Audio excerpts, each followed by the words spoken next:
Hi everyone. Hello प्यारे बच्चों। एक बार प्लीज़ कंफर्म कर देंगे कि क्या मैं लाइव आ गया हूँ। Let me know in the comment box बच्चों। चलो I think I am live, है ना। कैसे हैं बेटा? How are you all doing? सब बढ़िया है? मज़े में है सब? बताओ भाई। अचला जी कह रही है यस सर आप लाइव हो। चलिए ऑसम ऑसम। चलो भाई, तो ऑफिशियली आज हमारा सब कुछ शुरू हो रहा है ना। एक्चुअली कोर्स की शुरुआत आज हो रही है। क्लासेस की शुरुआत आज से हो रही है। और भले ही आपको चीज़ें, भले ही लेट से बेसिक मैथ्स वगैरह आता हो, बट हम लोग बहुत बेसिक से, बहुत बिगिनिंग से फाउंडेशंस बनाते हुए ही शुरुआत करेंगे, बिकॉज ये लॉन्ग टर्म बैच है। तो हम कुछ भी ये मान के नहीं पढ़ाएंगे आपको कि ये तो बच्चों को आता ही होगा, है ना। मैं यही मान के पढ़ाऊंगा कि या तो नहीं आता है, और अगर आता भी है तो रिवीजन करवाना बनता है, ठीक है। तो चलिए शुरू करते हैं। बेसिक मैथमेटिक्स में सबसे पहले मैं आपको एक आइडिया दे दूं कि मैं क्या क्या चीज़ें डिस्कस करूंगा आपके साथ, है ना। हाय वैभव, हाय प्रिंस, हाय गौरी, हेलो भूमिका। चलो ठीक है। देखो बेटा, सबसे पहले बेटा हम पढ़ेंगे ट्रिगोनोमेट्री, है ना। क्यों पढ़ेंगे ट्रिगोनोमेट्री? क्योंकि आपने देखा होगा ड्यू टू ट्रिगोनोमेट्री बहुत सारे सवाल फिजिक्स के रह जाते हैं। बहुत सारे फंक्शंस जो होते हैं साइन पे, कॉस पे डिपेंड करते हैं, है ना। कई बार राइट एंगल ट्रायंगल बनेगा, एंगल्स का खेल बहुत तगड़ा चलता है फिजिक्स में। तो इसीलिए सबसे पहले हम लोग बेटा ट्रिगोनोमेट्री शुरू करेंगे, है ना। पेप्टाइड पल्स बोल रहे हैं सर प्लीज फिजिक्स का एक सेपरेट बैच लाओ ना प्लीज। नहीं बेटा, कोई सेपरेट बैच तो नहीं आ रहा। देखो फिजिक्स, केमिस्ट्री, बायो, ये तीनों ही सब्जेक्ट होते हैं आपके नीट के एग्जाम में। जब आप तीनों सब्जेक्ट हमारे सिस्टम में पढ़ोगे तब जाके आपको असली इंप्रूवमेंट मिलेगा, जैसे लेवल अप प्रोग्राम में मिला था। जहां भी गलतियां हो रही हैं एआई मेंटर को सब कुछ पता होता रहेगा, है ना। तो let's be clear on that, right. चलिए स्टार्ट करें ट्रिगोनोमेट्री से स्टार्ट करें, है ना। चलो भाई, आई एम गुड आलेमा, बहुत बढ़िया, है ना। यहाँ पे आप लोग एमोजीज वगैरह बना पाते हो या नहीं बना पाते, या चैट होता है बस, ये बता दो मुझे एक बार। हाँ वैसे कुछ बच्चों ने बनाया तो है ही, है ना। मतलब दिल विल बन सकता है ना। ठीक है, परफेक्ट है भाई, परफेक्ट है। सर पहले क्लास 11 या 12th आप स्टार्ट करेंगे? ऑब्वियसली क्लास 11 से स्टार्ट करेंगे बेटा। सारा बेसिक्स क्लास 11th में होता है। मैकेनिक्स जब आपको क्लियर होगा तभी तो आप क्लास 12th में बाकी चैप्टर्स में उन मैकेनिक्स के कंसेप्ट को लगा पाओगे, है ना। तो 11th से ही स्टार्ट होगा। अरे वाह, बन गया भाई दिल, है ना। Awesome awesome. बना पाते हैं ना सर? अच्छा जी, ओके। सर मेरा 6 ईयर गैप है, मैंने फिजियोथेरेपी किया है, सो मेरा बेसिक जीरो है सर, उस हिसाब से होगा ना? बिल्कुल बेटा, बेसिक से लेके एडवांस लेवल तक होगा, उसकी चिंता आप मत करिएगा, है ना। Let us begin the class बच्चों। सबसे पहले चलो बात करते हैं, क्या किसी बच्चे को एंगल का एसआई यूनिट पता है? क्या होता है बताओ। चलो चैट में थोड़ा सा एक्टिव रहो, है ना। जब मैं सवाल पूछ रहा हूं please be active on chat. Angle, angle का एसआई यूनिट क्या है? कम ऑन एवरीवन। एंगल को कौन से यूनिट में आप मेजर करते हो? कोई भी मैं आपको एंगल बोलूं, कैसे आप मेजर करते हो? What is the SI unit? Radian, है ना। ठीक है। और इसका डायमेंशन क्या होता है? हालांकि ये यूनिट्स एंड डायमेंशन में हम लोग पढ़ेंगे, बट एंगल के पास ना बेटा यूनिट तो है। यूनिट क्या है इसकी? रेडियन है ना। बट अच्छी बात यह है या अलग बात यह है कि इसका कोई डायमेंशन नहीं होता है। जो 7 फंडामेंटल क्वांटिटीज के डायमेंशन आप लोग पढ़ते हो ना बेटा, लेंथ, मास, टाइम, उसमें एंगल का कोई डायमेंशन नहीं होता है। It is a dimensionless quantity, but हाँ इसका यूनिट जरूर होता है रेडियन में, है ना। अब देखो रेडियन को कैसे डिफाइन किया गया है जरा वो समझते हैं, है ना। सबसे पहले तो बेटा देखो, मान लो आपको कोई सर्कुलर आर्क अगर दे दिया जाए, सर्कुलर आर्क, है ना। तो क्या आप सभी ने ये वाला फॉर्मूला पढ़ा है क्या बेटा, कि जो आर्क लेंथ होता है it is equal to radius times theta, L is equal to R into theta, है ना बच्चे। बिल्कुल सही बात है सर। तो मान लो मैं तुम्हें कोई आर्क देता हूं, ये देखो ये आर्क है, ये रहा कोई एक आर्क, ठीक है ना, सर्कुलर आर्क, जिसकी लेंथ गिवन है मान लो पाई सेंटीमीटर, और इस सर्कल का जो रेडियस है ये बन रहा है बेटा 6 सेंटीमीटर का। तो ये एंगल कितना रेडियन हुआ कैसे निकालोगे आप? तो सर सिंपल सी बात है, जो एंगल होगा थीटा वो एल बाई आर हो जाएगा, यानी कि arc length and divided by में रेडियस। तो आर्क लेंथ यहां पे पाई है आप देखो, और रेडियस जो है वो 6 है, तो पाई बाई 6 रेडियन का आपका एंगल बन गया एट द सेंटर, है ना। तो बहुत सिंपल सी बात है, वैसे तो बहुत बेसिक सी बात है। तो जितना भी आपका आर्क का लेंथ है ना, डिवाइडेड बाई रेडियस अगर आप कर दो तो क्या मिल जाता है बेटा, आपको एंगल मिल जाता है, angle subtended at the centre मिल जाता है, ठीक है। इमेजिन करो अगर एक ऐसी सिचुएशन बने मेरे बच्चों कि ना ये भी आर है और ये आर्क लेंथ भी आर है, अगर दोनों चीजें मान लो आर आर हो गई, तो क्या कोई बच्चा बता सकता है अब कितना एंगल सबटेंड करेगा भाई सेंटर पे वो? कम ऑन एवरीवन। तो सर लेंथ भी आर हो गया, तो हम बोलेंगे जो थीटा होगा वो आर बाई आर यानी कि 1 हो जाएगा। देखो भाई लेंथ की वैल्यू भी तो आर बोल रहा हूं मैं, है कि नहीं यार? लेंथ की वैल्यू यानी कि आर्क लेंथ की वैल्यू भी अगर मैं आर ले लूं, तो रेडियस तो चलो आर है ही, तो दोनों चीजें जब बराबर हो गई एल और आर, तो एंगल आता है बेटा 1 radian. This is how 1 radian is actually defined. एक रेडियन को बेटा ऐसे ही डिफाइन किया गया है ना, कि जब आर्क लेंथ रेडियस के बराबर हो जाए तो जो एंगल सबटेंड होता है सेंटर पे, दैट इज कॉल्ड 1 रेडियन, है ना। एक सेकंड मुझे दीजिएगा, मैं ना चैट और लाइव दोनों एक साथ अगल बगल में चला लेता हूं, ताकि मुझे दोनों चीजें एक साथ दिखती रहेंगी, है ना। कल ही हमने ये रिक्वायरमेंट रखी थी कि चैट टीचर्स को साथ में दिख जाए, और देखो ये रिक्वायरमेंट हमारी पूरी हो गई। तो टेक टीम एकदम शानदार तरीके से बेटा काम कर रही है हमारी। चलो ठीक है, ये वाला पॉइंट क्लियर है भाई? कोई दिक्कत कोई परेशानी तो नहीं है किसी भी बच्चे को? बता दो मुझे एक बार। ऑल गुड ऑल वेल, है ना? ठीक है ठीक है, एक सेकेंड दीजिएगा। डन है। चलो सर इसको नोट करें क्या? ये सवाल अपने दिमाग से निकाल दो कि ऑप्शन है कि ये लिखें या वो लिखें, सब कुछ ही लिखना है ना? सब कुछ ही लिखना है, ठीक है बेटा। नोट्स आप बनाते जाइए, जो भी चीजें पढ़ाई जा रही हैं सब कुछ ही लिखना है, ठीक है। ओके, तो एक रेडियन कैसे मिलता है? जब आर्क लेंथ रेडियस के बराबर हो जाता है। डन हो गया सर।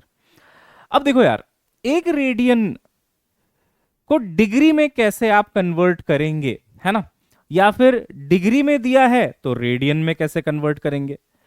सबसे पहले मैं आपसे एक छोटा सा सवाल पूछता हूं कि भाई मुझे एक बात बताओ,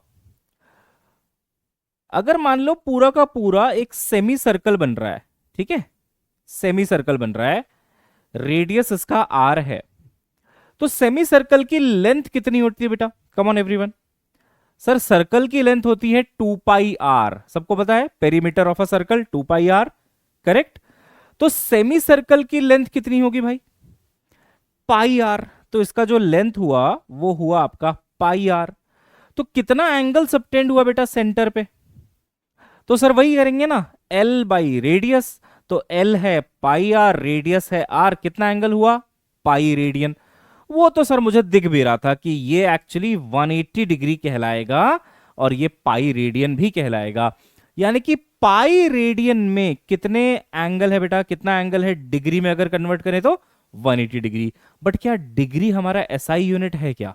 नहीं, डिग्री हमारा एसआई यूनिट नहीं है। तो अगर कोई भी कल को फॉर्मूला दिखाई दे जिसमें आपको एंगल पुट करने की जरूरत पड़ रही है, तो आप उस एंगल को पाई में मतलब रेडियन में रखना पसंद करेंगे या डिग्री में? तो आपको कहना चाहिए रेडियन में। फॉर एग्जाम्पल, कल को जब तुम क्लास 12th का एक टॉपिक पढ़ोगे, magnetic effects of electric current, तो एक ना magnetic field at the centre of arc का फॉर्मूला होता है बेटा, mu naught I upon 4 pi R into theta. Theta में वो एंगल रखना पड़ेगा जो ये आर्क सबटेंड कर रहा है। तो मान लो सेमी सर्कल हुआ, तो आपके मन में दो ख्याल आएंगे कि इस एंगल को, अगर सेमी सर्कल है तो इस एंगल को या तो पाई रखो जो कि रेडियन में है, या तो 180 डिग्री रखो जो कि डिग्री में है। तो क्या रखना पसंद करोगे आप? आप यहां पे रेडियन में रखेंगे, क्योंकि सारा कुछ एसआई यूनिट में रखा जाता है मेरे बच्चों, है ना, तो आप किस में रखेंगे, रेडियन में रखेंगे। लेकिन मान लो आपको एक चीज कैलकुलेट करनी है, लेट्स से साइन थीटा, आपको कैलकुलेट करना है लेट्स से साइन थीटा, और थीटा की वैल्यू मान लो दी हुई है 30 डिग्री, 30 डिग्री। तो साइन के अंदर अगर आप एंगल को रख रहे हो ना, तो आप डिग्री में रखो, क्योंकि आपको डिग्री में वैल्यूज याद होती हैं। साइन 30 की वैल्यू 1/2 है ना, साइन 45 की वैल्यू 1/√2, साइन 60 की वैल्यू √3/2, साइन 90 की वैल्यू 1। तो जब साइन के अंदर, कॉस के अंदर, टैन के अंदर रखना है तो डिग्री चलेगा भाई, डिग्री चलेगा, क्योंकि डिग्री में आपको सारे रिलेशंस याद होते हैं। लेकिन अगर एंगल अकेला पड़ा हुआ है कहीं पे, ना तो उसमें साइन थीटा है, ना तो उसमें कॉस है, ना तो उसमें टैन है, तब किस में रखेंगे बेटा एंगल को, तब रेडियन में रखेंगे, है ना, क्योंकि एसआई यूनिट इज रेडियन। तो सर यहां पे एसआई यूनिट में क्यों नहीं लिखना पड़ रहा है हमें, क्योंकि बेटा साइन थीटा का कोई यूनिट नहीं है, वो यूनिटलेस डायमेंशनलेस है ना। बट अब देखो साइन π/2 से भी किसी को याद होता है, साइन π/2 का वैल्यू 1, किसी को साइन 90 से याद होता है, साइन 90 का वैल्यू 1। तो मैं तो ये कह रहा हूं हमें डिग्री में याद होता है सारा वैल्यूज, है ना। तो साइन 30 कोई दिक्कत नहीं है, चाहे डिग्री रखो चाहे रेडियन रखो, वैल्यू तो वही आना है, और इसका कोई यूनिट कोई डायमेंशन नहीं है, तो अपने को दिक्कत नहीं आएगी यूनिट डायमेंशन वाली, है ना। एक बार बता दो क्या बात क्लियर है, एंगल अकेला दिखे तो रेडियन, साइन कॉस के अंदर दिखे तो डिग्री में चलेगा, क्योंकि डिग्री में हमें चीजें याद होती है। यहां तक क्लियर है बेटा, है ना।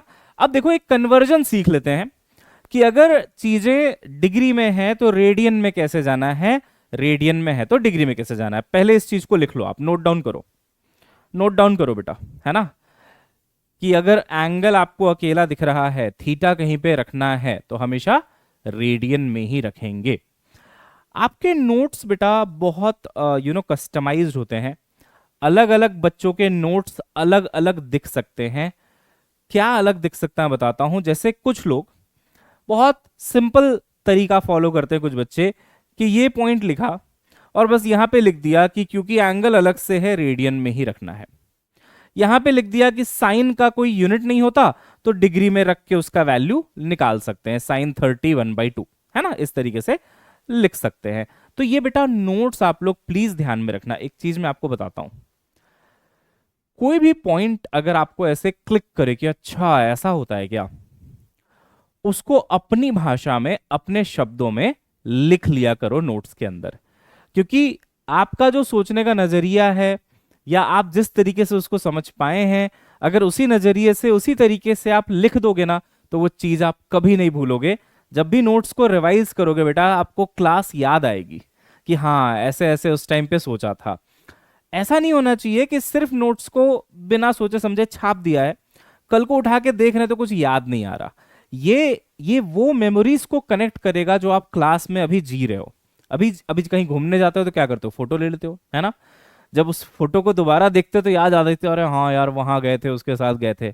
नोट्स में भी एग्जैक्टली ये वाली फील होनी चाहिए, और ये वाली फील तब आएगी जब जो कुछ आप महसूस कर रहे हो, जो कुछ आपको फील हो रहा है, जो कुछ आपको लग रहा है कि हाँ यार ऐसा होता है क्या, वो आपने लिख लेना है अपने शब्दों में, अपनी भाषा में, जैसे आप लिखना चाहो।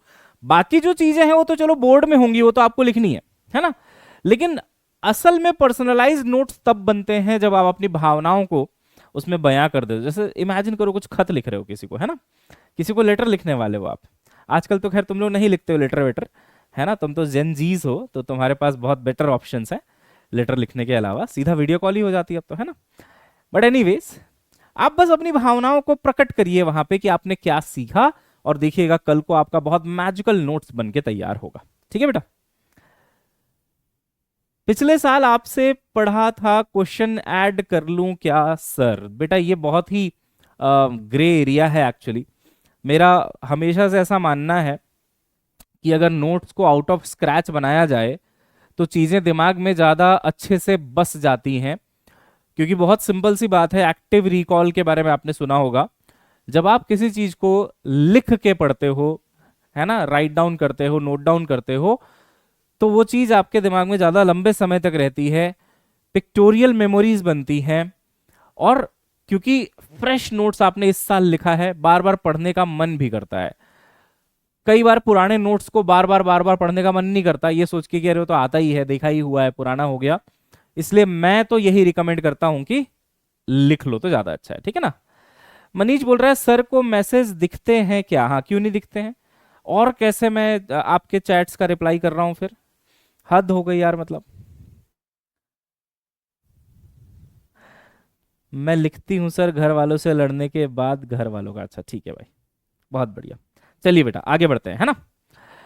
Convert an angle, how to convert an angle from degree to radian. मान लो आपके पास डिग्री में एंगल है, रेडियन में कन्वर्ट करना है, तो बेटा पाई बाई 180 से आप मल्टीप्लाई करोगे। किससे मल्टीप्लाई करोगे? पाई बाई 180 से मल्टीप्लाई करोगे। चलो मुझे कन्वर्ट करके बताओ 60 डिग्री को रेडियन में, 60 डिग्री को रेडियन में। तो हमने क्या सीखा? इनटू पाई बाई 180 करना होता है ना। तो ये कैंसिल होके कितना हो जाएगा बेटा? 6 3 जा 18 होता है ना, ये बन गया आपका पाई बाई 3 रेडियन, ठीक है। तो अगर डिग्री से रेडियन में जाना है तो पाई बाई 180 से मल्टीप्लाई करते हैं। और फिजिक्स में चीजों को महसूस करना ज्यादा जरूरी है, रटना नहीं, है ना। अब ये इसको महसूस कैसे करें सर? देखो बेटा, अभी अभी तुमने देखा था कि जो 180 डिग्री था उसको हमने पाई रेडियन कहा था। तो 180 डिग्री में अगर पाई रेडियन है तो सोचो 1 डिग्री में कितना रेडियन हुआ। तो 180 को उधर भेज दिया, तो 1 डिग्री में पाई बाई 180 रेडियन हुआ। ऐसा ऐसे क्वेश्चंस करें ना बचपन से कि अगर 10 रुपए में 20 केले आते हैं तो 5 रुपए में कितने केले आएंगे? यूनिटरी मेथड लगाते थे, याद है? बस वही है कि अगर 180 degree is equal to pi radian, then 1 degree is what? Pi by 180 radian. अब अगर 60 डिग्री का चाहिए तो इंटू 60 कर दो, वही किया है भाई, देखो पाई बाई 180 इंटू 60 किया है। तो for everything there is a logic, there is a reason. Logic को आप समझिए, वो पकड़िए, तो रटंत विद्या पे नहीं जाना पड़ेगा, है ना। सिंपल सी बात है एकदम। वहीं अगर आपको मान लो रेडियन से डिग्री में जाना है तो 180 बाई पाई करना है मल्टीप्लाई, है ना। अब मान लो आपके पास रेडियन में दिया है पाई बाई 2 रेडियन, इसको आपको जो है डिग्री में कन्वर्ट करना है, तो कैसे करेंगे? पाई बाई 2 इन टू में, है ना, इनटू कर देंगे बेटा। अच्छा रेडियन से डिग्री में, है ना, तो 180 बाई पाई से मल्टीप्लाई कर देंगे। सही है ना। 180 बाई पाई से मल्टीप्लाई कर, देखो कितना आ रहा है? 90 डिग्री आ रहा है। तो pi by 2 radian is 90 degree. कई बच्चों को लग रहा होगा सर ये तो बहुत ही बेसिक बातें हैं, हमें तो आती हैं। कोई बात नहीं, तुम तोप हो, तुमको आता है, बहुत अच्छी बात है। एक बार रिवाइज कर लो, मैं भी खुश हो जाऊंगा, ठीक है। चलिए बेटा, तो यहां तक कोई दिक्कत, कोई परेशानी नहीं ना। एंगल कैसे निकालते समझ में आ गया ना। एक रेडियन कब मिलता है आपको? एक रेडियन जब जो आर्क लेंथ है वो भी आर के बराबर है, यानी कि रेडियस के बराबर है, तो आर बाई आर 1 हो जाता है, इसको हम लोग एक रेडियन बोलते हैं, ठीक है। ये 1 रेडियन का डेफिनेशन हो गया। चलो भाई बहुत बढ़िया। अब कुछ और बेसिक सी बातें देखो भाई, अगर एक राइट एंगल ट्राइंगल लिया जाए, है ना, और ये वाला एंगल मान लो अगर थीटा है, एंगल के सामने वाली साइड को क्या कहते हैं? परपेंडिकुलर कहते हैं, है ना, परपेंडिकुलर कहते हैं। एंगल के सामने वाली साइड को परपेंडिकुलर कहते हैं, ठीक है। एंगल के साथ ये वाली जो नीचे वाली साइड है उसको क्या कहते हैं बेटा? तो सर उसको हम लोग बेस कहते हैं। बहुत बढ़िया जी, बेस कहते हैं। और ये क्या कहलाता है? हाइपोटेन्यूस कहलाता है ना। तो ये हाइपोटेन्यूस हो गया। तो थीटा के जस्ट सामने वाला परपेंडिकुलर होगा, ये बेस होगा, ये हाइपोटेन्यूस होगा। साइन थीटा क्या होता है बेटा? पी बाई एच, है ना, P by H. Cos theta क्या होता है बच्चों? B by H. Tan theta क्या होता है भाई? पी बाई बी, है ना, परपेंडिकुलर बाई बेस। और अगर मान लो कॉट चाहिए तो टैन का उल्टा कर दो, है ना, ये देखो टैन का उल्टा कर दो, बी बाई पी हो गया, ठीक है। सेक चाहिए, कॉस का उल्टा कर दो आप। सेक चाहिए, कॉस का उल्टा कर दो आप, 1 अपॉन कर दो। और अगर कॉसेक चाहिए तो साइन का उल्टा कर दो, ठीक है जी, साइन का उल्टा कर दो। तो एक बात बताओ, मुझे चैट में लिख के बताना इसका आंसर, ठीक है ना। बहुत ही बेसिक सी बात है, गलती नहीं करना नमूनो, ध्यान से सुनो। मैं आपको एक ट्रायंगल दे रहा हूं, ओके। ये लीजिए, एक ट्रायंगल आपको मैं दे रहा हूं, ठीक है। ये है तुम्हारा 90 डिग्री और ये है तुम्हारा 30 डिग्री। मुझे बताओ बेटा, साइन 60, है ना, साइन, ऐसा करते हैं ना, एंगल को छोड़ ही देते हैं, एंगल को तो रहने ही देते हैं, ठीक है। कितना एंगल है वो नहीं पता, मान लो ये एंगल थीटा दिया हुआ है, ठीक है, ये वाला एंगल थीटा दिया हुआ है, ये है 3, ये है 4, ये है 5, बताओ साइन थीटा की वैल्यू कितनी है। बहुत बेसिक सी बात है, चलो बताओ, कम on everyone. Sine theta, sine theta, sine theta, sine theta, sine theta, sine theta, come on. हाँ,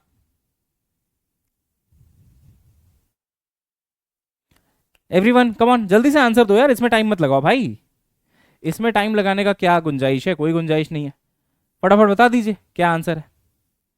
sine theta from this triangle is how much, sine theta from this triangle.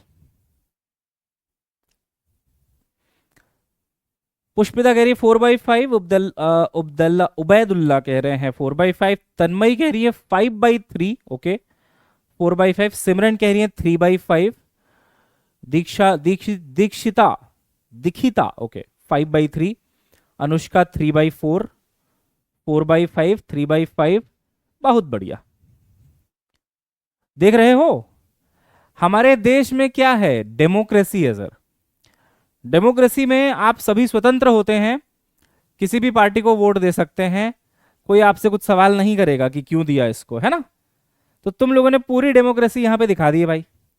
किसी का 3/4 आ रहा है, किसी का 3/5 आ रहा है, किसी का 4/5 आ रहा है, किसी का 4/3 आ रहा है ना, है ना भाई साहब, मतलब हर दूसरा कमेंट अलग है। चलो कोई बात नहीं, मैं समझा देता हूं, सिंपल सी बात है मेरे भाई। थीटा ये है ना, इसको थीटा बोल रहा है वो, तो थीटा के सामने वाला ये परपेंडिकुलर हुआ, समझ गया मेरी बात। थीटा के ऑपोजिट साइड वाला, थीटा के ऑपोजिट साइड वाला ये परपेंडिकुलर हुआ, जी सर, तो ये परपेंडिकुलर हुआ सर। तो ये क्या हुआ, ये बेस हुआ, थीटा के साथ वाला जो थीटा के एडजेसेंट है वो बेस हुआ। भाई ये तो हैबिटेनियस हो तो कोई भी समझ गया, डायगोनल टाइप की चीज है ना, वो तो हैबिटेनियस है। थीटा के ऑपोजिट साइड वाला परपेंडिकुलर है, और साथ साथ वाला, थीटा के साथ वाला, ये आपका बेस है। अब साइन थीटा क्या होता है बेटा, परपेंडिकुलर बाय हाइपोटेनियस, देखो P/H, परपेंडिकुलर बाय हाइपोटेनियस है ना, P/H। तो परपेंडिकुलर की वैल्यू 4 है, हाइपोटेनियस की वैल्यू 5 है, तो 4/5 आपका आंसर है ना। जी सर, मैं वही पूछ रहा था, आप कहां से पूछते हो, थीटा से या 90 से। Oh my God, oh my God, इतना काहे कंफ्यूज हो मनीष बबुआ। हम इसको थीटा लिख रहे हैं और आपसे साइन थीटा पूछ रहे हैं, तो इसमें क्यों कंफ्यूजन है भाई, इसमें कंफ्यूजन क्यों है भाई, कहीं और से क्यों पूछूंगा भाई मैं, थीटा यहां लिखा है, थीटा से मैं पूछ रहा हूं। अच्छा, इसी ट्राइंगल में अगर मान लो इस एंगल को मैंने अल्फा कहा, तो बताओ साइन अल्फा कितना होगा, साइन अल्फा कितना होगा। तो सर अगर आप अल्फा से पूछोगे, अल्फा के लिए पूछोगे ये वाला एंगल, तो इसके लिए ये परपेंडिकुलर हो गया। अरे हाँ, दिख दिख दिख बेटा, ट्राइंगल बना के देख ले बेटा एक बार फिर से।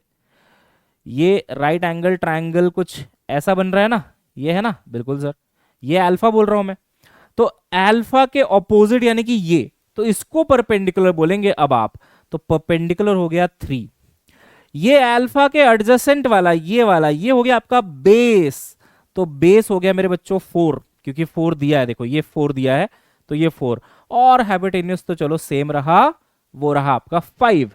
अब जब आप लिखोगे sine alpha perpendicular by hypotenuse, तो परपेंडिकुलर आ जाएगा 3, हाइपोटेन्यूज है 5।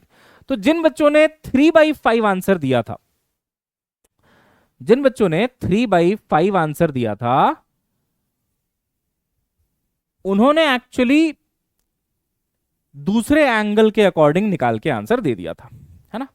एक बार रुक जाओ, डिस्कनेक्ट हो गया है आईपैड मेरा, जस्ट अ सेकेंड, अभी आ जाएगा, आ गया ना, चलो।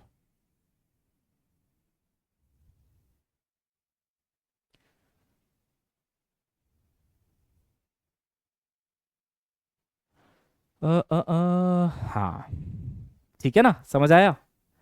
तो जब तुम इस एंगल के लिए निकाल रहे हो, साइन थीटा निकाल रहे हो, तो थीटा के सामने ये है, तो ये परपेंडिकुलर हुआ और ये हाइपोटेन्यूज, तो आंसर आया P/H का 4/5, जब थीटा के लिए निकाला गया। लेकिन जब मान लो इसके लिए निकाल रहे हो, तो तुमने अल्फा बोला है, तो अल्फा के लिए ये सामने है परपेंडिकुलर और हाइपोटेन्यूस, तो 3/5, तो आंसर आया 3/5। किसको किसको क्लियर हो गया? क्लियर हो गया। तो अब मैं आपसे एक सवाल पूछना चाहूंगा, मतलब बहुत ही मेरे मन में एक शंका है, छोटी सी शंका है, कि भाई 4/5 जिसने बोला उसका तो सही था, चलो 3/5 जिसने बोला वो ये गलती कर रहा था कि परपेंडिकुलर बेस में दिमाग नहीं लगाया, उसने बोला इसको परपेंडिकुलर ले लेता हूं बिना दिमाग लगाया, चलो उसका भी एक बार को मैं समझ गया। जिनका 5/3 या 3/5 आया, सॉरी 5/3 आया या 4/3 आया या 3/4 आया, तुम लोग क्या कर रहे हो? ये वाला जो टैलेंट है ये दुकान में मिल जाता है कि बाय डिफॉल्ट आता है ना मुनो? चलो कोई बात नहीं, एक बार गलती हो गई, कोई बात नहीं, अब मत करना, ठीक है? अब गलती नहीं करने का, ओके? चलो एक जल्दी से सॉल्व कर लेते हैं, फटाफट एक क्वेश्चन कर लेते हैं। अच्छा ये तो सबको याद है ना? कहाँ गया? हाँ, इसमें तो कोई दिक्कत नहीं है ना यार, कि साइन थीटा में P/H आता है, कॉस थीटा में B/H आता है, और टैन थीटा में P/B आता है। इसमें कोई दिक्कत तो नहीं है ना? पंडित बद्री प्रसाद हर हर भोले, बचपन याद आ गया ना, नॉस्टैल्जिया हो गया ना एकदम, जब तुम छोटे बच्चे थे, है ना? गुरुकुल आश्रम में पढ़ते थे, बरगद के पेड़ के नीचे बैठ के, बगल से नदी बहती थी, याद आ रहा है? नॉस्टैल्जिया हो रहा है ना? ऐसे बाल मुंडवा देते थे क्योंकि गुरुकुल आश्रम में ऐसी होता है, और यहाँ से एक ऐसी चुटिया होती थी चाणक्य टाइप की। अब तुम रिलेट कर गए है ना? हाँ तब पढ़ाया था सर, सही कह रहे हो आप। पंडित बद्री प्रसाद हर हर भोले, है ना? तो ये साइन है, ये कॉस है, ये टैन है। अब गलती नहीं चाहिए मेरे को, सिंपल सी बात है भाई, अब गलती नहीं चाहिए मुझे, ठीक है? चलो लिखो एक क्वेश्चन। अभी भी बच्चे हैं आपके आगे, नहीं वो तो ठीक है, कोई बात नहीं। अच्छा अब देखो, ये दिया है 6, ये दिया है 8, ये दिया है 10, निकालना है कॉस थीटा। आपकी जिम्मेदारी होनी चाहिए कि आप मुझसे पूछो कि सर थीटा है कौन सा, ये वाला कि ये वाला? तो मैं कह रहा हूं चल भाई ये वाला है थीटा, चलो बताओ कॉस थीटा की वैल्यू, कमान। चलिए चलिए चलिए फटाफट बताइए, फटाफट बताइए। हम्म। बंदर प्रसाद, अरे ऐसे नहीं बोले भाई, पंडित है वो, पंडित बद्री प्रसाद हर हर बोले।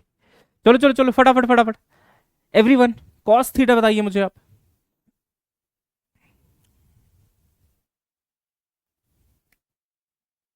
हाँ, ओके ओके। क्वांटम क्यूरा कह रहे 6/10, आरजू कह रहे 3/5, मनीष कह रहा है 6/10, अब्दुल्ला कह रहा है 6/20, 6/10, 6/10, 6/10, 6/10, 6/10, 6/10, 6/10, 6/10, 6/10, 3/5। बहुत बढ़िया, हो गया, ठीक हो गया, कंसेप्ट एकदम ठीक हो गया। एंड 6/10, 3/5 दोनों ही सही है। 6/10 को थोड़ा सा और सिंप्लीफाई करोगे तो 3/5 आता है, बिल्कुल ठीक है। हो गया, अब इस टॉपिक से हम आगे बढ़ेंगे, एक बार जल्दी से एक्सप्लेनेशन लो and then let's move ahead, है ना? भाई अगर ये थीटा है तो इसके जस्ट ऑपोजिट वाला ये परपेंडिकुलर हुआ मेरे भाई, तो ये परपेंडिकुलर हुआ सर, ठीक है। और इसके जस्ट साथ वाला ये हुआ आपका बेस, ये हुआ आपका बेस, सही है बिल्कुल, है ना? थीटा को देखो, थीटा ये है, इसके सामने वाला परपेंडिकुलर, साथ वाला बेस, और ये तो भैया हैबिटेनियस है ही। बेस बाई हैबिटेनियस होता है cos theta, base by hypotenuse होता है आपका कॉस थीटा, है ना? तो इससे आप समझ गए कि भैया बेस है 6, हाइपोटेन्यूस है 10, 6/10 आंसर आ गया। अगर इसको तुम कैंसिल कर दोगे 2 से, तो 2 3 जा 6, 2 5 जा 10, ऐसे भी लिख सकते हो। तो दोनों ही ऑप्शंस बिल्कुल ठीक है। टाइपिंग मिस्टेक हो गया था, 6/20 है ना? हाँ वो गलती से लिख दिया था, कोई बात नहीं। तो इस बार मेरे ख्याल से सारे बच्चे सही हो गए। पिछली बार आई गेस 50-50 वाला सीन था, 50% शायद सही थे, 50% गलत थे, बट इस बार सारे के सारे हमारे बच्चे जो है बिल्कुल करेक्ट हैं, है ना? चलो भाई अब आगे बढ़ते हैं। अच्छा अब मेरे को एक बात बताओ बेटा, पाइथागोरस थ्योरम सुने हो कभी? बिल्कुल सुने हैं सर, इसमें क्या है। तो एक बात बताओ मेरे बच्चों, मान लो मैं कहता हूं कि ना ये वाला जो साइड है ये मान लो 1 है, इसको मैं थीटा कह रहा हूं, ये मान लो 1 है, और मान लेते हैं ये है आपका √2। तो क्या आप हैबिटेनियस की वैल्यू मुझे बता सकते हो क्या, हैबिटेनियस की वैल्यू? तो सर एच स्क्वायर बराबर P square plus B square, कौन सा थ्योरम है? पाइथागोरस थ्योरम है ना। तो देखो भाई, इसको ऐसा भी लिख सकते हो कि hypotenuse is equal to under root में P square plus B square, क्या दिक्कत है ना। ये स्क्वायर उधर जाके रूट बन गया, ठीक है जी। चलो निकालते हैं हैबिटेन्यूस की वैल्यू। तो ये है आपका कितना, पी स्क्वायर, पी यानी कि ये हो गया, थीटा के सामने ये पी हो गया, तो √2 का स्क्वायर, √2 का स्क्वायर बनेगा 2 प्लस बेस है 1, तो 1 का स्क्वायर हो गया 1, कितना आ रहा है बेटा हैबिटेनियस? अंडर रूट में 3। चेक कर लो सब जल्दी से, क्लियर है? √3 आ गया, √3 आ गया, यस। अब क्या इसके बाद तुम मुझे साइन थीटा बता सकते हो कितना होगा, कॉस थीटा बता सकते हो कितना होगा, टैन थीटा बता सकते हो कितना होगा? अरे सर इसमें क्या ही है, P by H, B by H, P by B, है ना। पंडित बद्री प्रसाद हर हर भोले। चलो निकालते हैं फटाफट, परपेंडिकुलर बाई हैबिटेनियस, एंगल ये है तो ये परपेंडिकुलर है ऑब्वियसली, है ना, ये परपेंडिकुलर है, ये बेस है, ठीक है। हैबिटेनियस की वैल्यू आई है आपका √3। चलो निकालते हैं, P by H, P by H बोलो कितना, √2 अपॉन √3, तो ये आ गया √2/3, बहुत बढ़िया। B बाई एच बोलो, B बाई एच तो 1 upon √3, very good awesome. P by B बेटा तो √2 अपॉन 1, P बाई बी हो गया √2/1 यानी कि √2। कोई दिक्कत, कोई परेशानी नहीं ना, नहीं ना बेटा, परफेक्ट है ना एकदम। चलो, पता है ऐसा ही एक सवाल 2024 नीट 2024 में प्रिज्म के ऊपर आया था, जिसमें आधी इंफॉर्मेशन थी और बाकी निकालना था, तभी वो क्वेश्चन सॉल्व हो पाता, और कई बच्चे गलत करके आ गए थे या सॉल्व नहीं कर पाए थे बिकॉज ट्रिगोनोमेट्री के बेसिक्स उनके क्लियर नहीं थे। क्या था वो क्वेश्चन, किस टाइप का क्वेश्चन था, आओ मैं तुम्हें दिखाता हूं, है ना। क्वेश्चन ऐसा था बेटा कि अगर if sine theta is let say 3/5, ऐसा आपको दिया है, sine theta is 3/5, find cos theta, sec theta, tan theta, cot theta, cosec theta, ये सारा निकालना है। दिया क्या है, सिर्फ साइन थीटा दिया है। तो एक क्वेश्चन मैं करवाता हूं, अच्छा इसमें यह भी दिया रहता है कि फर्स्ट क्वाड्रेंट में है एंगल, उस पे आएंगे बाद में। एक क्वेश्चन मैं करवाता हूं, अगला तुम करोगे, डील है ना। एक क्वेश्चन मैं करवा देता हूं, अगला तुम करोगे। माइक क्या कह रहे हो, माइक ठीक है ना, कोई दिक्कत तो नहीं है? क्या हुआ था, हिल गया था क्या माइक का वायर? अभी ठीक है, बोलो भाई, क्लियर है, क्लियर है ना। चलो देखो कैसे इसको हम लोग सॉल्व करेंगे, है ना। क्या दिया है मुझे, साइन थीटा दिया है 3/5 के बराबर। देखो बेटा आप सबसे पहले बना लेना एक राइट एंगल ट्रायंगल, ठीक है सर, बन गया। मान लो इसको आप थीटा कह देते हो, तो थीटा के सामने वाला ऑपोजिट वाला परपेंडिकुलर हुआ, ये बेस हुआ, ये हैबिटेनियस हुआ, ठीक है।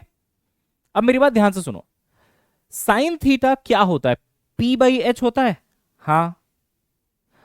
तो P की वैल्यू हो गई 3, H की वैल्यू हो गई 5, तो P में तुम लिख दो 3, H में तुम लिख दो 5, ठीक है। यहां तक क्लियर, यहां तक क्लियर बेटा? भाई आवाज गूंज रही थी, अब ठीक है ना। साइन थीटा मेरे को गिवन है 3/5, यानी कि परपेंडिकुलर गिवन है 3 और H गिवन है 5, तो मैंने एक ट्राइंगल बना लिया, थीटा डिफाइन कर दिया, उसके सामने वाला P होता है उसको 3 बोल दिया अकॉर्डिंग टू गिवन वैल्यू, और H को मैंने 5 बोल लिया। अब क्या मैं बेस निकाल सकता हूं? बिल्कुल सर, कैसे, देखो भाई, H square is equal to P square plus B square होता है, बिल्कुल होता है। H की वैल्यू 5 है, तो 5 का स्क्वायर 25 हो गया, p की वैल्यू 3 है तो 3 का स्क्वायर 9 हो गया, प्लस बी स्क्वायर हो गया। बी स्क्वायर देखो कितना आएगा, 25 माइनस 9 बोले तो 16, और बी आ रहा है यहां से 4। हालांकि जो बच्चे थोड़ा सा मैथ्स याद है जिनको, तो इसको बेटा पाइथागोरियन ट्रिपलेट बोलते हैं। ऐसे कुछ ट्रिपलेट्स बनते हैं, आपको धीरे धीरे अपने आप याद हो जाएगा कि अगर यहाँ पे 3 है, यहाँ पे 4 है, तो अपने आप 5 बाई डिफॉल्ट आपको याद हो जाता है। ये ट्रिपलेट है एक। यहाँ पे अगर 6 है, यहाँ पे अगर 8 है, तो ये 10 आता है। इसी को 2 से मल्टीप्लाई कर दिया है ना, पाइथागोरियन ट्रिपलेट कहलाता है। याद हो जाएगा, डोंट वरी। और अगर नहीं याद है तो ऐसे निकाला भी जा सकता है। बेस आ गया। अब देखो, अब तो कुछ भी पूछ ले वो तुमसे, अब वो तुमसे कुछ भी पूछ ले, सभी का आंसर तुम दे पाओगे। कॉस थीटा क्या होता है बेटा, बेस बाई हैपेटेनियस, है ना, बी बाई एच। ठीक है, तो निकालो भाई कितना हो गया कॉस थीटा। बेस अब पता है मेरे को 4, हैपेटेनियस पता है 5, तो ये आ गया 4/5 कॉस थीटा हो गया। सेक थीटा जो होता है 1 कॉस होता है, कॉस का उल्टा। तो अगर कॉस में 4/5 है बेटा, तो यहां पे 5/4 होगा। tan theta is perpendicular divided by base, perpendicular by base, तो 3/4, 3/4 p बाई बी है ना, 3/4। कॉट थीटा tan का उल्टा, तो 4/3, ये लो भाई 4/3 tan का उल्टा। कॉसेक थीटा इज साइन का उल्टा, तो साइन है 3/5, तो ये होगा 5/3। बोलो तारा रारा। क्लियर हो गया, सारे आंसर सही आए, चेक कर लो भाई, सारे आंसर सही आए। 3 4 5 5 ट्रिक, हाँ मतलब पाइथागोरियन ट्रिपलेट है वो, 3 और 4 है तो 5 ही आएगा, है ना। ठीक है, डन है। चलो भाई, अब एक क्वेश्चन तुम मुझे करके बताओ। टाइम मिलेगा सिर्फ और सिर्फ 30 सेकेंड। कितने सेकेंड, 30 सेकेंड। ठीक है,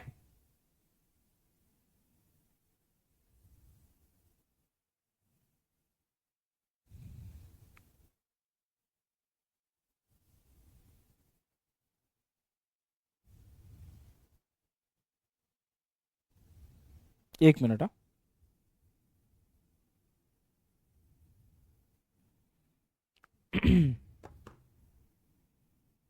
हाँ देखो, given tan theta is equal to 1/√5, first quadrant है, चलो उसकी आप चिंता मत करो। फाइंड कॉस थीटा, ठीक है। Option A, option B, option C and option D. चलो बताओ, फर्स्ट क्वाड्रेंट पे है, कॉस थीटा की वैल्यू आपको निकालनी है। चलो ए बी सी डी में से कौन सा ऑप्शन होगा, आंसर दे दो जरा जल्दी से। tan थीटा दिया है, कॉस थीटा निकालना है, कमान। हल्के में मत लेना, इसकी वजह से 2024 में लोगों के क्वेश्चंस रुके हैं बेटा, इसी की वजह से क्वेश्चंस नहीं कर पाए कई लोग प्रिज्म का। इसलिए आप कोई भी चीज को हल्के में ना लें। लॉन्ग टर्म बैच है, हमारे पास सफिशियंट अमाउंट ऑफ टाइम है, हम हर एक बेसिक टॉपिक को पढ़ते हुए आगे बढ़ सकते हैं, है ना।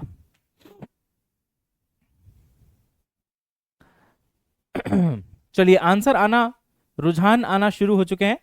तनवीर, अनुष्का, गार्गी, तनवीर, करण, सब लोग ए ऑप्शन बोल रहे हैं। अच्छा, न्यूरॉन चैंप का सी आ रहा है। चलो फटाफट इसको समझ लेते हैं। ये होता है बेटा p बाई बी, है ना, perpendicular by base tan theta. तो क्या सिखाया था मैंने आपको, आपने सिखाया था सर कि एक ट्रायंगल बना लो। ये देखो एक ट्रायंगल बना लो, इसको आप थीटा मान लो, ठीक है। थीटा के सामने वाला परपेंडिकुलर, थीटा के साथ वाला बेस, और ये हो गया आपका हाइपोटेन्यूज। अब देखो परपेंडिकुलर दिया है 1, बिल्कुल सही। बेस दिया है √5, बिल्कुल ठीक है, क्योंकि p बाई बी होता है। तो p और बाई बी दिया हुआ है, 1 और √5 हो गया। सोचो हाइपोटेनियस का स्क्वायर हो जाएगा p का स्क्वायर प्लस b का स्क्वायर, यानी कि 1 + 5, सही है ना। इसका स्क्वायर 1 और √5 का square 5 is equal to h square. तो भाई h की वैल्यू आ रही है आपकी √6। कितनी आ गई, √6, बिल्कुल सही है सर। अब जब सब कुछ आ ही चुका है, तो फिर क्या ही करना है भाई साहब। अब आप लिखो कॉस थीटा, तो ये होता है आपका बेस बाई हैपोटेन्यूज। बेस का वैल्यू दिया है आपका कितना, √5, और हैपोटेन्यूज आया है √6, तो √5/6 इज द राइट आंसर। पूरे में रूट में लिख सकते हैं उसको, है ना, बिल्कुल सही सर। तो ऋषिका कैसे आपका सी आ रहा है बेटे? 1/√6 कैसे आ रहा है बेटे? अगर साइन थीटा पूछता तो 1/√6 आता। सी ऑप्शन कब आता? जब साइन थीटा पूछता वो। तो साइन थीटा होता है P/H, है ना, तो P को 1 और H को √6 रखते, तब आता भाई साहब ये, है ना, है ना। हाँ, 1/√6 आएगा जब साइन थीटा पूछेगा। पूछा क्या है भाई? Cos theta. चलो यहां तक डन है। यहां तक डन है भाई साहब, है ना, है ना, डन है। चलिए बेटा, अब बढ़ते हैं आगे।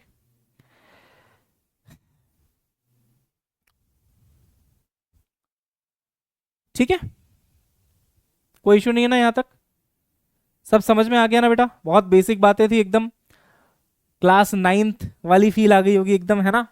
Pythagoras, sine theta, cos theta, tan theta, ये सब पढ़ाया गया है। चलो भाई यहां तक तो चलो सर डन है। कुछ कुछ ऐसे आइडेंटिटीज होती हैं बेटा जो आपको ना साथ साथ में याद करते हुए चलना है। अब जैसे चलो ये तो आपको पता है कि कॉसेक है तो 1/sin से निकल जाएगा, सेक है तो 1/cos से निकल जाएगा, कॉट है तो 1/tan से निकल जाएगा। इसके अलावा एक बहुत इंपॉर्टेंट बात देखो, ये तुम्हें याद ही होगा कि साइन स्क्वायर थीटा और कॉस स्क्वायर थीटा को अगर आप जोड़ोगे तो आंसर आता है 1। ट्रिग्नोमेट्रिक आइडेंटिटीज हैं ये, है ना। Sine square theta plus cos square theta बराबर 1। एक और देखो, 1 प्लस tan स्क्वायर थीटा अगर आप करते हो तो सेक स्क्वायर थीटा मिलता है, और अगर 1 प्लस कॉट स्क्वायर थीटा करते हो तो कॉसेक स्क्वायर थीटा मिलता है। तो आई थिंक ये ये यहां तक तो आराम से सभी को याद होगा। ये दो चीजें थोड़ा सा एक्स्ट्रा एफर्ट मार के याद कर लेना अगर भूल गए हो तो, है ना। बचपन में ये भी सिखाया जाता है, बट फिर भी अगर भूल गए होगे तो ये आप याद कर लेना, है ना। ठीक है बेटा, 1 प्लस tan स्क्वायर थीटा बराबर sec square theta, 1 plus cot square theta बराबर कॉसेक स्क्वायर थीटा। याद हो जाएगा, मान के चले, डन, परफेक्ट। चलो भाई, ये एक्सट्रीमली बेसिक था ट्रिगोनोमेट्री का, है ना, इससे बेसिक कुछ नहीं हो सकता, ये एक्सट्रीमली बेसिक था। अब बढ़ते हैं बेटा जी आगे और चलते हैं नेक्स्ट टॉपिक की तरफ, है ना। क्वाड्रेंट्स समझते हैं आप? क्वाड्रेंट्स, एंगल के क्वाड्रेंट्स जब बनाए जाते हैं बेटा, क्वाड्रेंट मतलब, क्वार्टर का मतलब क्या होता है? 1/4, है ना। देखो 1 2 3 4, एक्चुअली यहां से काउंटिंग शुरू होती है। फर्स्ट क्वाड्रेंट बोलते हैं इसको, सेकेंड क्वाड्रेंट बोलते हैं बेटा इसको, थर्ड क्वाड्रेंट, फोर्थ क्वाड्रेंट, ठीक है। 0 डिग्री, ये कितना डिग्री दिख रहा है? 90, तो ये आ गया 90 डिग्री। फिर 90 और जोड़ दो तो ये हो जाएगा आपका 180 डिग्री। ये है आपका 270 डिग्री।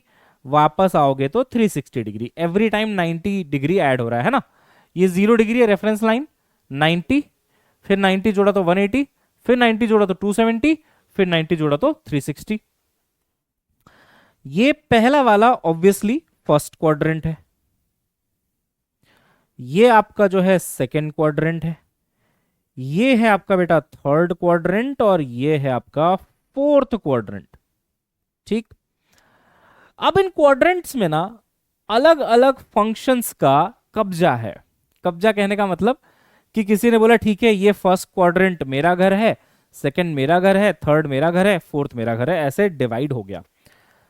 फर्स्ट क्वाड्रेंट में एक्चुअली सभी का घर है। सभी का मतलब जितने भी फंक्शन आप पढ़ते हैं, जैसे कि साइन, कॉस, टैन, है ना, कॉसेक, कॉट, सेक, सभी के सभी फंक्शन फर्स्ट क्वाड्रेंट में पॉजिटिव पाए जाते हैं। All positive. फर्स्ट क्वाड्रेंट मतलब 0 से लेकर के 90 डिग्री तक सभी फंक्शन पॉजिटिव होते हैं। जैसे साइन 30, 30 0 से 90 के बीच में आया, 30 है ना, 0 से 90 के बीच में, तो साइन 30 की वैल्यू पॉजिटिव ही आएगी, और आती भी है +1/2। क्लियर हो रहा है बेटा, है ना। सभी फंक्शंस पॉजिटिव होते हैं। अगर 0 से 90 डिग्री के बीच में निकाला जाए तो हर एक फंक्शन पॉजिटिव है। साइन, कॉस, टैन, सारे के सारे, है ना, सारे के सारे 6 जो है वो पॉजिटिव है। ठीक है, उसके बाद आता है बेटा आपका सेकंड क्वाड्रेंट। सेकंड क्वाड्रेंट जो घर है वो साइन का घर है। इसमें सिर्फ साइन और कॉसेक, साइन और कॉसेक ये दोनों बेटा जी पॉजिटिव होते हैं। साइन पॉजिटिव होगा, कॉसेक पॉजिटिव होगा, बाकी सब क्या होंगे फिर? नेगेटिव होंगे मेरे भाई। साइन और कॉसेक को छोड़ के बाकी सब नेगेटिव होंगे मेरे भाई, ये याद रखना है। इसको याद करने का एक तरीका भी है, सिखा दूंगा। ASTC ऐसे याद करते हैं अपन, सिखा दूंगा, पहले पूरा लिख लो एक बार, है ना। साइन और कॉसेक हो गया यहां पे पॉजिटिव, ठीक है सर। थर्ड में बेटा टैन, टैन का घर है वो, टैन और कॉट का घर है थर्ड।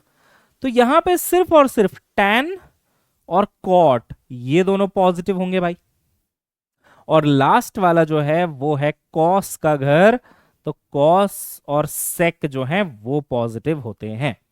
याद करने का तरीका है ASTC, add sugar to coffee, समझ रहे हैं?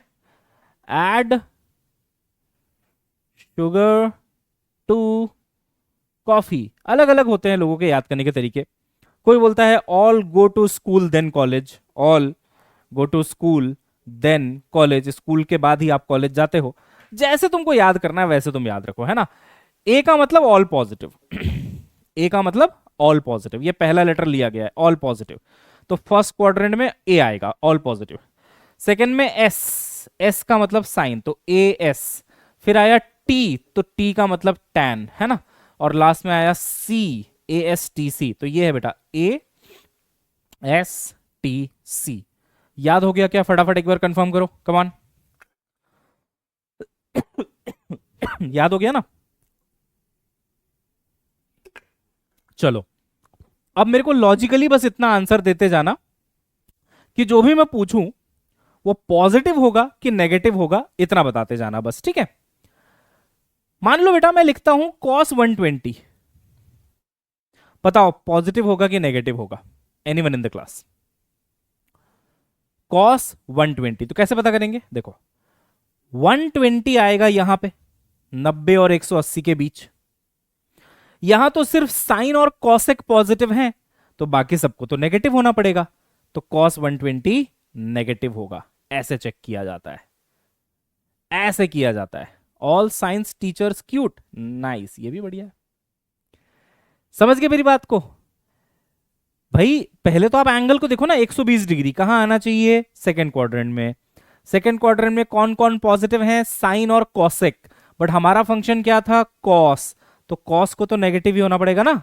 हाँ, और देखो अगर मैं आपको पूरा टेबल दिखाऊं तो देखो कॉस 120 होता है नेगेटिव, कितना होता है उस पे भी आएंगे, कितना होता है उस पे भी आएंगे, बट फिलहाल के लिए आप ये समझो कि नेगेटिव हमने सोचा था और नेगेटिव आया क्या? आया सर, बिल्कुल आया, ठीक है। सिमिलरली अगर मैं इसी में कहता हूं बेटा, सोच समझ के जवाब देना प्लीज, है ना, प्लीज आप सोच समझ के जवाब देना। मान लो मैं कहता हूं क्या कहता हूं, हाँ, इसमें कौन कौन से एंगल्स है ताकि मैं आपको वेरीफाई करवा पाऊं, है ना। ठीक है, चलो मान लो मैं आपको कहता हूं कि मुझे tan 150 चाहिए। अब बताओ प्लस की माइनस, इतना बता दो बस। tan 150, तो सर अगेन 150 जो है वो इसी क्वाड्रेंट में तो आएगा, 90 और 180 के बीच ही तो आएगा। और यहां सिर्फ साइन और कॉसेक का घर है, बाकी सबको नेगेटिव होना पड़ेगा, तो tan को भी नेगेटिव होना पड़ेगा। तो tan 150 भी अगर आप चेक करोगे ना, तो देखो ये tan है, ये 150 है, ये देखो ये वाला वैल्यू आएगा, देखो नेगेटिव है। tan में 150 देखो नेगेटिव है ना, है ना, है ना। तो फंक्शन को देख के प्लस होगा कि माइनस होगा, इतना आप बता सकते हो क्या? मुझे ये बताओ, प्लस या माइनस आप बता सकते हो क्या? बिल्कुल बता सकते हैं सर, है ना, बिल्कुल बता सकते हैं सर, ठीक है। चलो अब ये वैल्यूज आपको कहां तक याद है पहले बताओ? 90 तक याद है सबको? बताओ 90 तक सबको याद है ना। देखो sine zero, sine zero is zero, sine 30 is 1/2, sine 45 is 1/√2, sine 60 is √3/2, sine 90 is 1। ये तो सबको याद होता है, आपको भी याद होगा, है ना। इसी को अगर आप उल्टा लिख दो तो कॉस बन जाएगा। उल्टा मतलब इस ऑर्डर में है ना, इस ऑर्डर को आप चेंज कर दो, 1 को यहां पे ले आओ, फिर आ जाएगा √3/2, ये सेम जगह पे रहा, ये 1/2 इधर गया, और ये 0 आप लास्ट में लेके जाओ, तो ये कॉस बन गया। और अगर tan चाहिए तो tan निकालने का सिंपल सा तरीका है, tan थीटा होता है बेटा साइन थीटा अपॉन में कॉस थीटा, डिवाइड करते जाओ, 0/1 इज 0, 1/2 अपॉन √3/2 इज 1/√3। ये देखो दोनों तो सेम है, तो रेशियो आ गया 1, इनका रेशियो आएगा √3, 1 को 0 से डिवाइड करेंगे, नॉट डिफाइंड, है ना, नॉट डिफाइंड। कुछ लिखने को बाकी है क्या इस वाले से, क्वाड्रेंट वाले से? तो पहले क्वाड्रेंट वाले का नोट्स आप कंप्लीट करो, फिर वो सारी वैल्यूज दिखाता हूं, वो लिख लेना।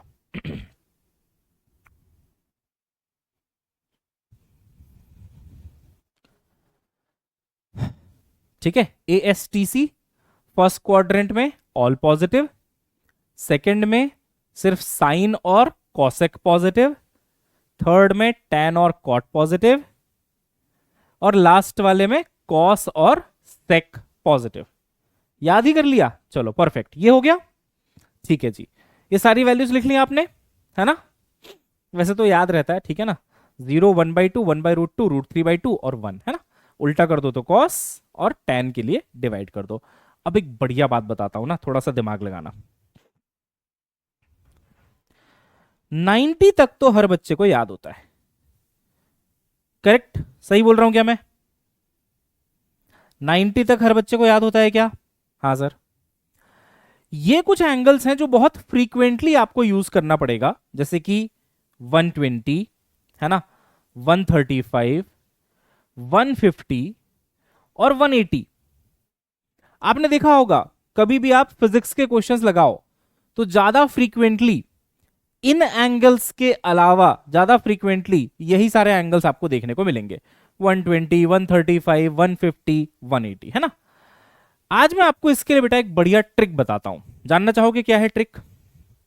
बताओ चैट बॉक्स में, जानना चाहोगे? चलो मैं आपको एक बढ़िया सी ट्रिक बताता हूं, है ना। नीचे तो आप पहले क्वाड्रेंट डिसाइड कर लो, क्वाड्रेंट याद हो गए कि आपको, देखो 0, 90, ठीक है, 180, 270, all positive, sine positive, tan positive, cos positive, ठीक है।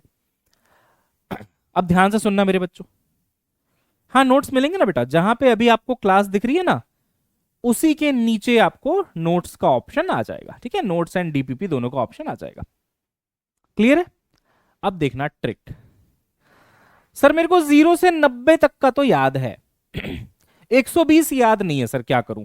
135 याद नहीं है सर, 150 याद नहीं है सर, 180 भी याद नहीं है सर। मैं आपको सिंपल सी बात बताता हूं, सुनिएगा ध्यान से, है ना। मेरे को बताओ, ध्यान से सुनना, इंपॉर्टेंट है, सांस ले लो पहले लंबी सी, बढ़िया ट्रिक बताऊंगा भाई, शांत हो जाओ एकदम, है ना। अब ध्यान से सुनना, 120 में क्या जोड़ने से 180 आना चाहिए? एनीवन? 120 में मैं क्या जोड़ूं कि 180 आ जाए? Anyone in the class? 120 plus 60 करने से 180 आएगा क्या? बताओ बताओ बताओ, बताओ बताओ बताओ, क्या 120 में 60 जोड़ देने से 180 आ जाएगा क्या? आ जाएगा सर।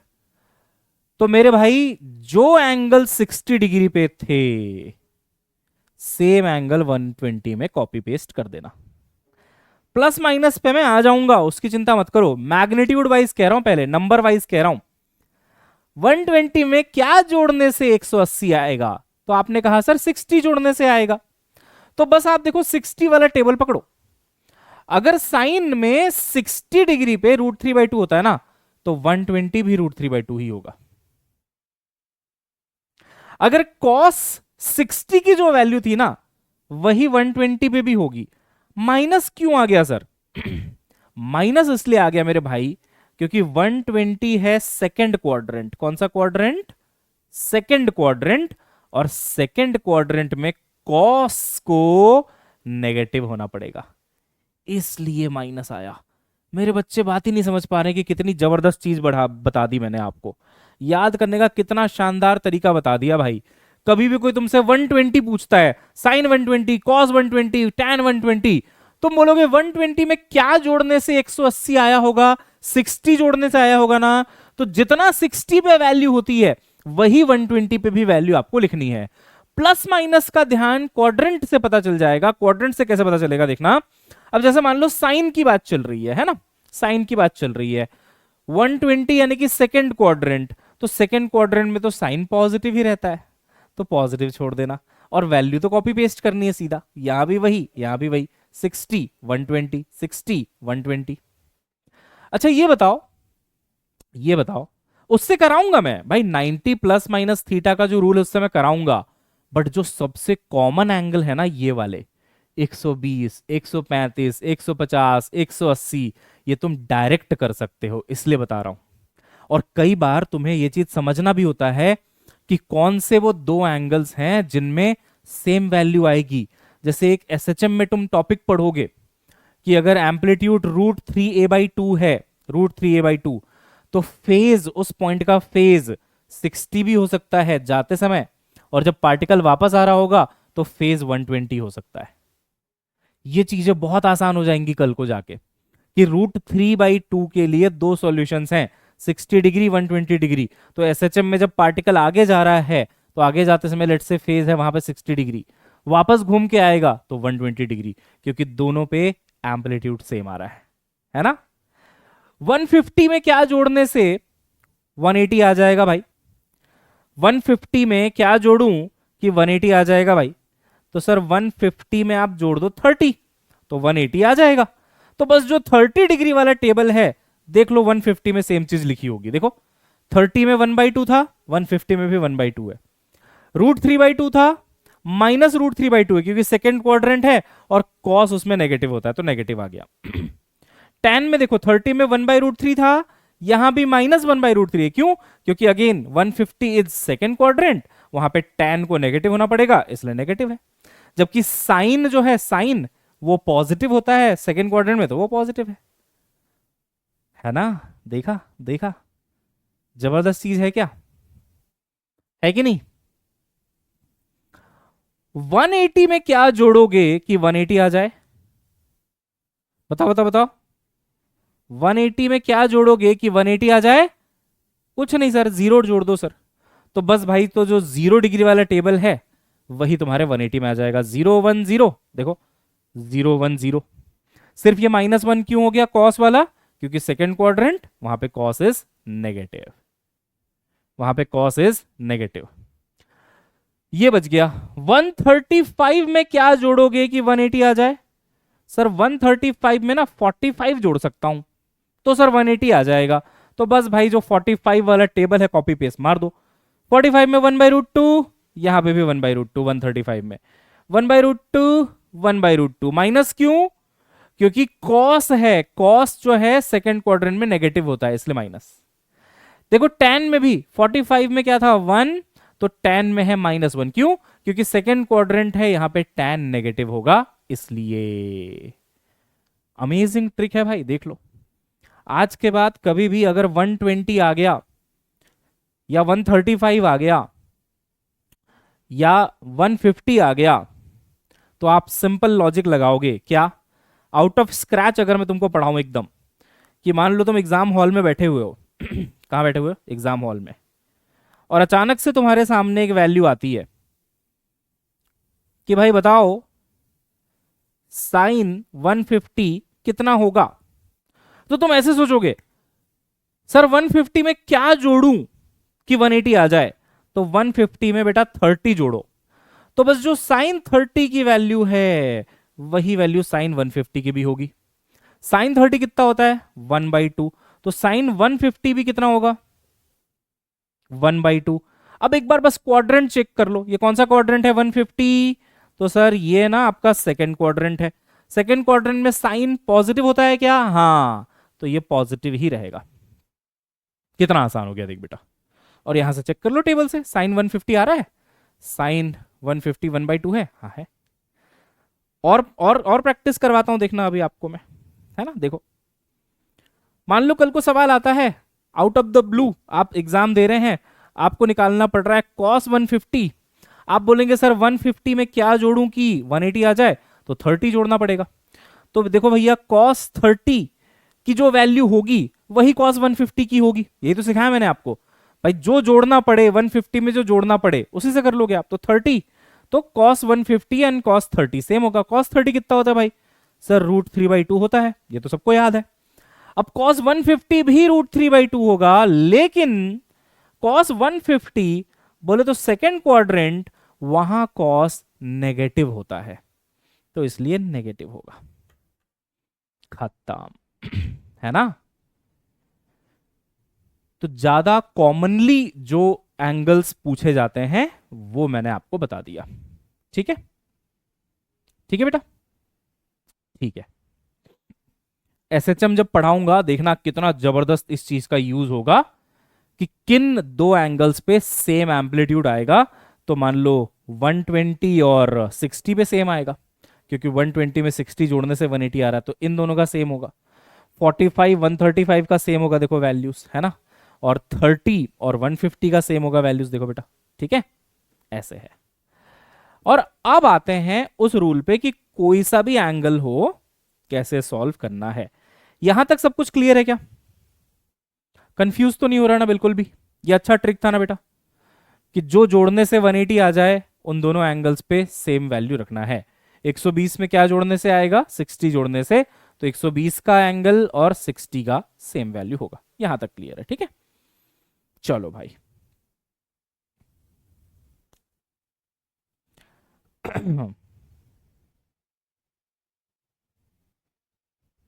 ठीक है, अब सुनो बहुत इंपॉर्टेंट सी बात।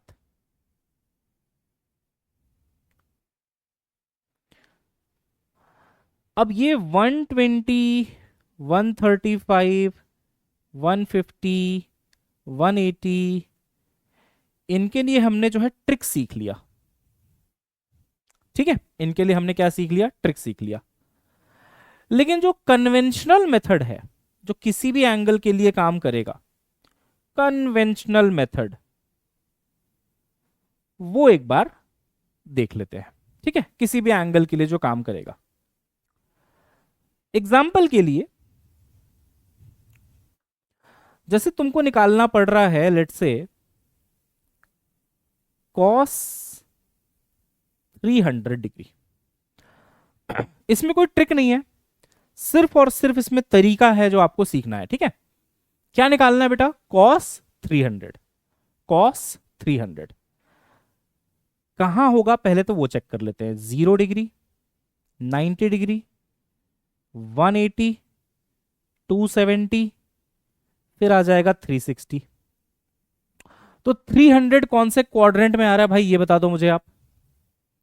सर फोर्थ क्वाड्रेंट में। कौन से क्वाड्रेंट में आ रहा है बेटा? फोर्थ क्वाड्रेंट में, यहीं पे आ रहा है ना। 300 यहीं पे आ रहा है, बिल्कुल।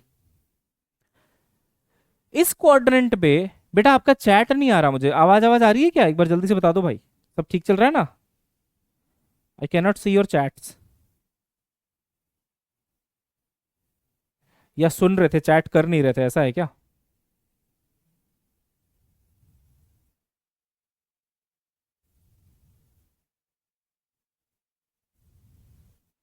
अच्छा, तुम लोग इधर तो चैट कर रहे हो।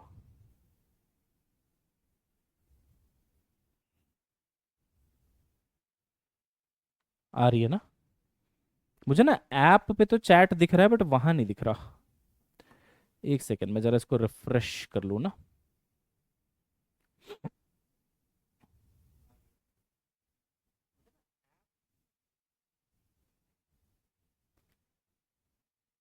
हाँ, आई थिंक अब आ गया। ठीक है, बढ़िया, ओके ओके बेटा, थैंक यू फॉर कंफर्मिंग। ठीक है, कौन से क्वाड्रेंट में आ गया बेटा? फोर्थ क्वाड्रेंट में आ गया ना। 300 degree is in fourth quadrant, है ना। क्या यहां पे बेटे कॉस पॉजिटिव होता है क्या? हाँ, ASTC, ASTC। तो सर फोर्थ क्वाड्रेंट पे है आपका एंगल 300 वाला, और वहां पे सर कॉस पॉजिटिव होता है। तो एक चीज तो मैं क्लियर हो गया कि आंसर तो भाई साहब प्लस आएगा, पॉजिटिव आएगा। बट कितना आएगा, है ना, कितना आएगा, तो वो निकालने का तरीका मैं आपको बताता हूं। देखो बेटा, मैं आपको इसको लिखने का तरीका बताता हूं, है ना। ध्यान से सुनिएगा, बहुत सारे अलग अलग इसको करने के तरीके हो सकते हैं, है ना, डिफरेंट डिफरेंट तरीके हो सकते हैं। सबसे सिंपल तरीका मैं आपको बताता हूं। क्या आप इसको 360 -60 ऐसा लिख सकते हो क्या? सोच के बताओ। 360 -60 लिख सकते हो क्या? बिल्कुल लिख सकते हैं सर, क्या ही दिक्कत है, बिल्कुल लिख सकते हैं। 360 बताओ हॉरिजॉन्टल लाइन में आता है कि वर्टिकल में आता है? हॉरिजॉन्टल में ही, देखो हॉरिजॉन्टल लाइन है ना, 0 360 हॉरिजॉन्टल में आता है, 90 270 वर्टिकल में आते हैं।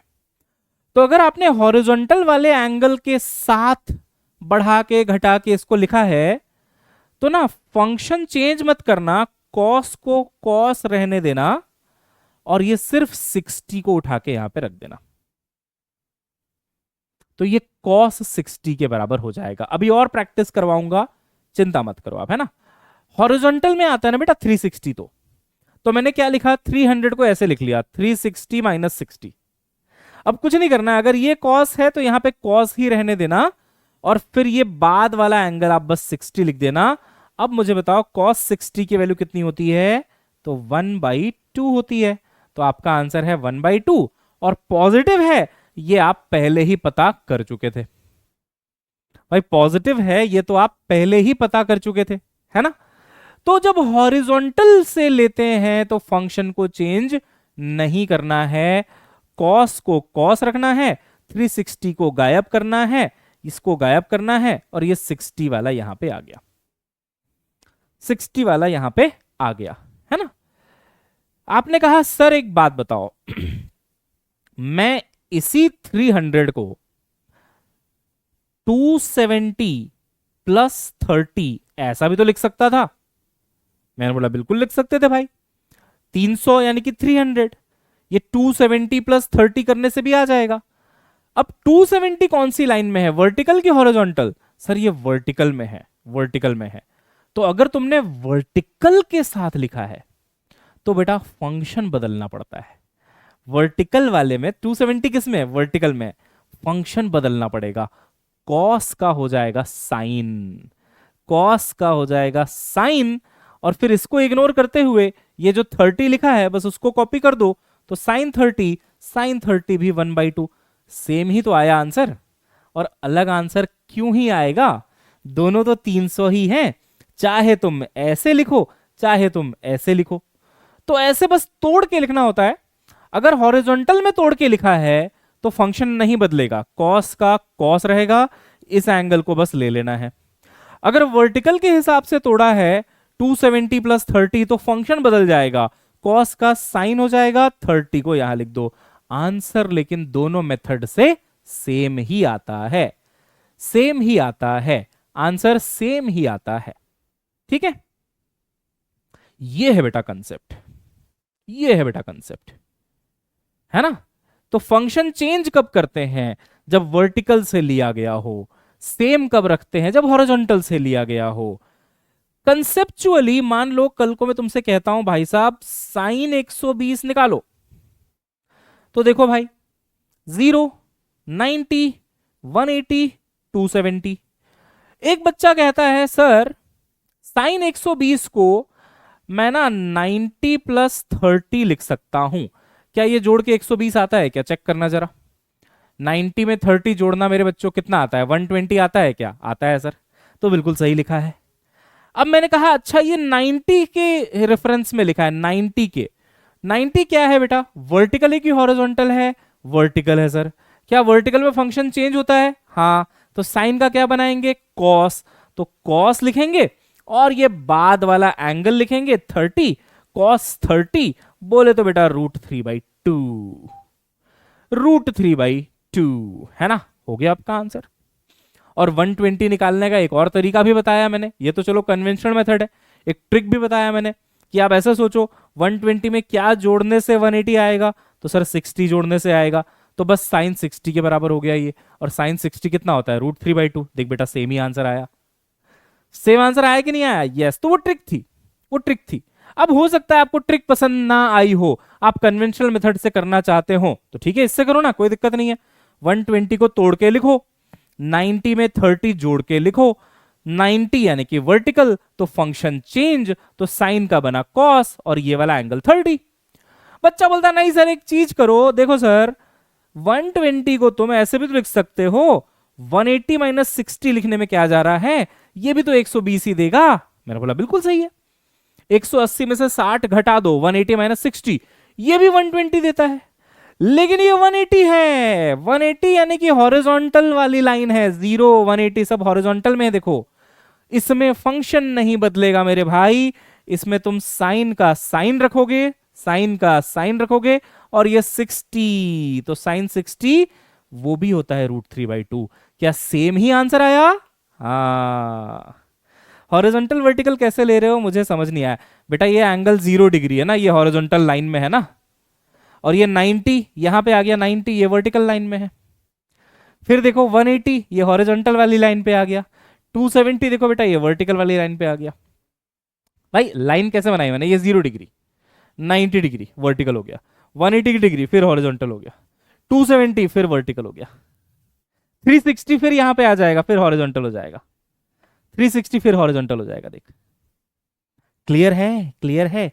अरे भाई 0 डिग्री हॉरिजॉन्टल, 90 डिग्री वर्टिकल, फिर देखो 180 horizontal, 270 vertical, 360 horizontal, horizontal vertical. क्या है इसमें, सिंपल सी बात है ना, है ना बेटा? चलो डन है। अभी बहुत प्रैक्टिस करवाऊंगा, तुम चिंता मत करो, बहुत प्रैक्टिस करवाऊंगा, तुम बिल्कुल चिंता मत करो। फंक्शन चेंज कब होता है ये बता दो। वर्टिकल, वर्टिकल मतलब 90 और 270, ये वर्टिकल वाले हो गए। हॉरिजॉन्टल मतलब ये 0 360 180 ये सब हॉरिजॉन्टल है, ठीक है? अचला बेटा क्लियर हुआ आपको? अचला जी आपको क्लियर हुआ? एक्सप्रेशन से आ गया ना? हाँ एक्सप्रेशन की जरूरत पड़ती है सर हमें, है ना, एक्सप्रेशन से ज्यादा समझ में आता है। ठीक कह रहे हो बेटा, बिल्कुल ठीक कह रहे हो भाई, तुम्हारी बात समझ पा रहा हूं मैं, है ना। चलो एक और एंगल करते हैं, ठीक है? देखो भाई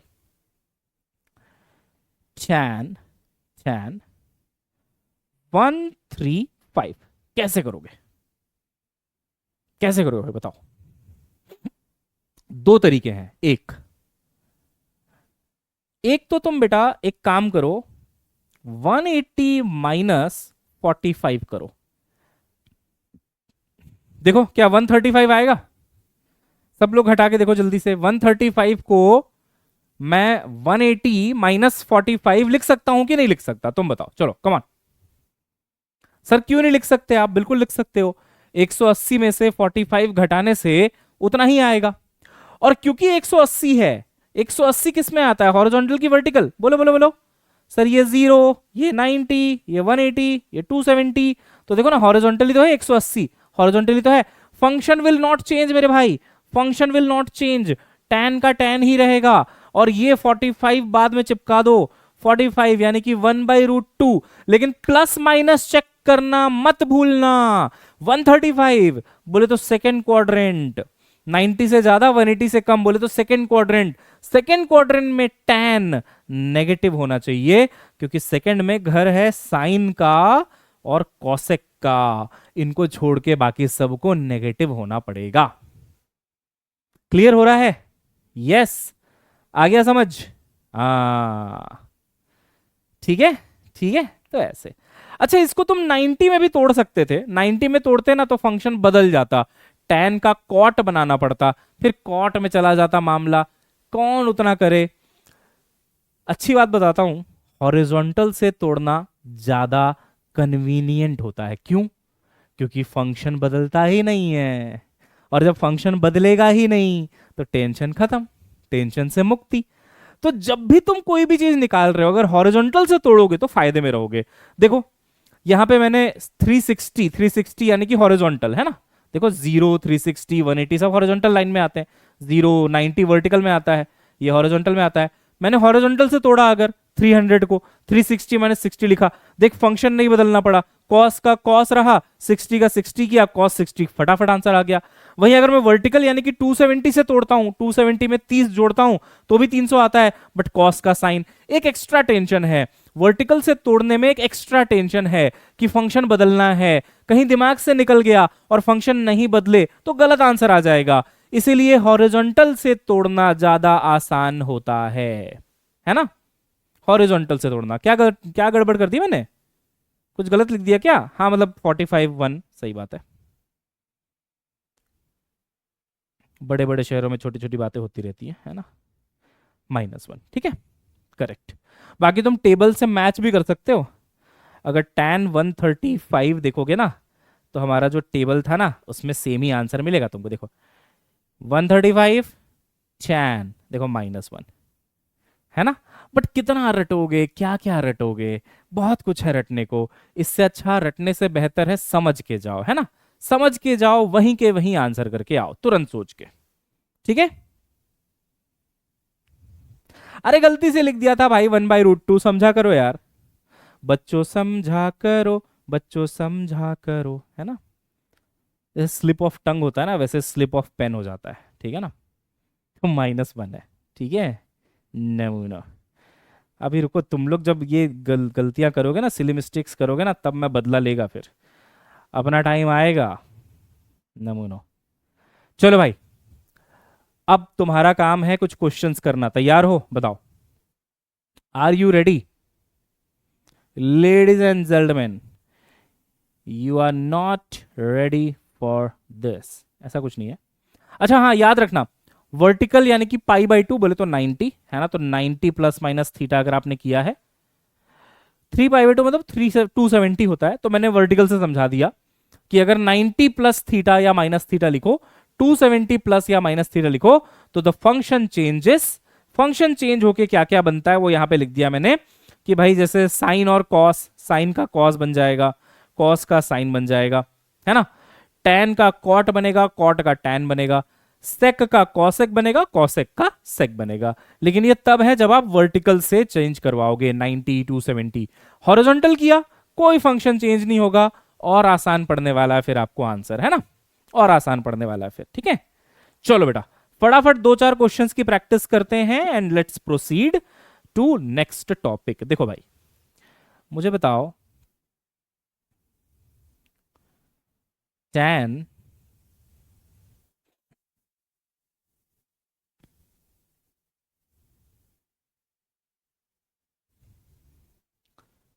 330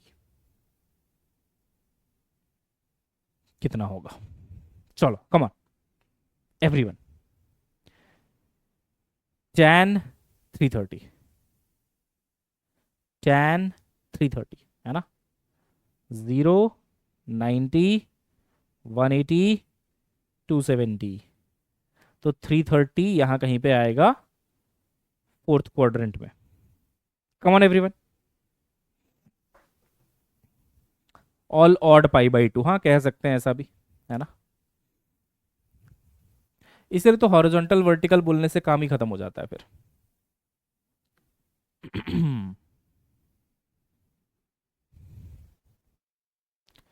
चलो चलो चलो चलो चलो, -1/√3, तनवीर कह रहे हैं -1/√3, 1/√3, 1/√3 माइनस में -1/√3। चलो समझते हैं, है ना। हॉरिजॉन्टल से बदलना चाहोगे या वर्टिकल से, क्या प्रेफर करते हैं आप लोग? भाई मैं तो हॉरिजॉन्टल से प्रेफर करूंगा। देखो क्या करूंगा मैं इसको लिखूंगा tan को 360 -30, चेक करो सही लिखा है क्या? मैं 330 को ऐसा लिख सकता हूं? हाँ सर बिल्कुल, बिल्कुल लिख सकते हो सर आप, बिल्कुल लिख सकते हो सर। तो ये बन जाएगा तुम्हारा नो चेंज इन फंक्शन, क्योंकि हॉरिजॉन्टल से लिखा है नो चेंज इन फंक्शन। सीधा ये एंगल कॉपी पेस्ट, यानी कि tan 30 होता है बेटा 1/√3। अब प्लस माइनस बस चेक कर लो, कौन सा क्वाड्रेंट है भाई? फोर्थ क्वाड्रेंट है sir, 330 is in fourth quadrant. ये घर है कॉस का, tan का तो घर नहीं है ये, तो tan वुड बी नेगेटिव। बोलो तारा रारा। क्लियर है? जो गिरा सारा रारा, है ना, है ना, है ना? बढ़िया हो गया सर ये तो। अब तो मैं कोई भी एंगल निकाल दूंगा सर, है ना बेटा? कॉन्फिडेंस आ रहा है? कॉन्फिडेंस आ रहा है? कोई सा भी एंगल तुम अब निकाल सकते हो बेटा इस मेथड से। ठीक है?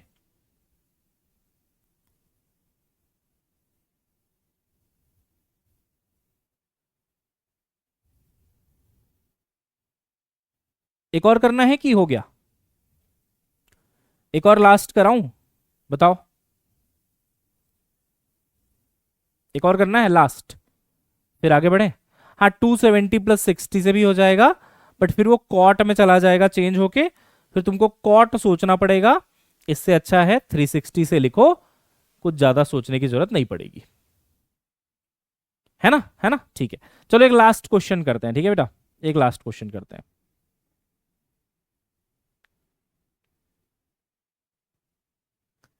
240 करते हैं, ठीक है? चलो, कॉस 240 इसकी वैल्यू बताओ। कॉस 240 की वैल्यू बताओ। कमान, कॉस 240 की वैल्यू बताओ। 0, 90, 180, 270, 360। क्वाड्रेंट आएगा थर्ड क्वाड्रेंट, है ना? 240 आएगा थर्ड क्वाड्रेंट में, क्योंकि 180 से ज्यादा है ना, और 270 से कम है, तो थर्ड क्वाड्रेंट पे आएगा मेरे भाई 240 डिग्री। बताओ कॉस की value. All go to school then college. Come on, किसी का नहीं आया आंसर अभी तक?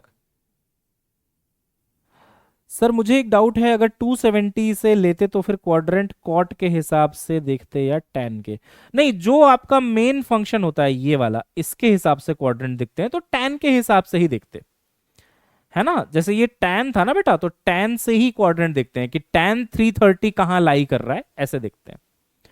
वो कन्वर्ट करने के बाद मैं समझ गया आपका डाउट। आप ये कहना चाह रहे हो कि सर अगर मैं इसको कॉट में 270 प्लस 60 लिखता, तो मैं क्वाड्रेंट के लिए प्लस माइनस के लिए कॉट को देखता कि टैन को देखता?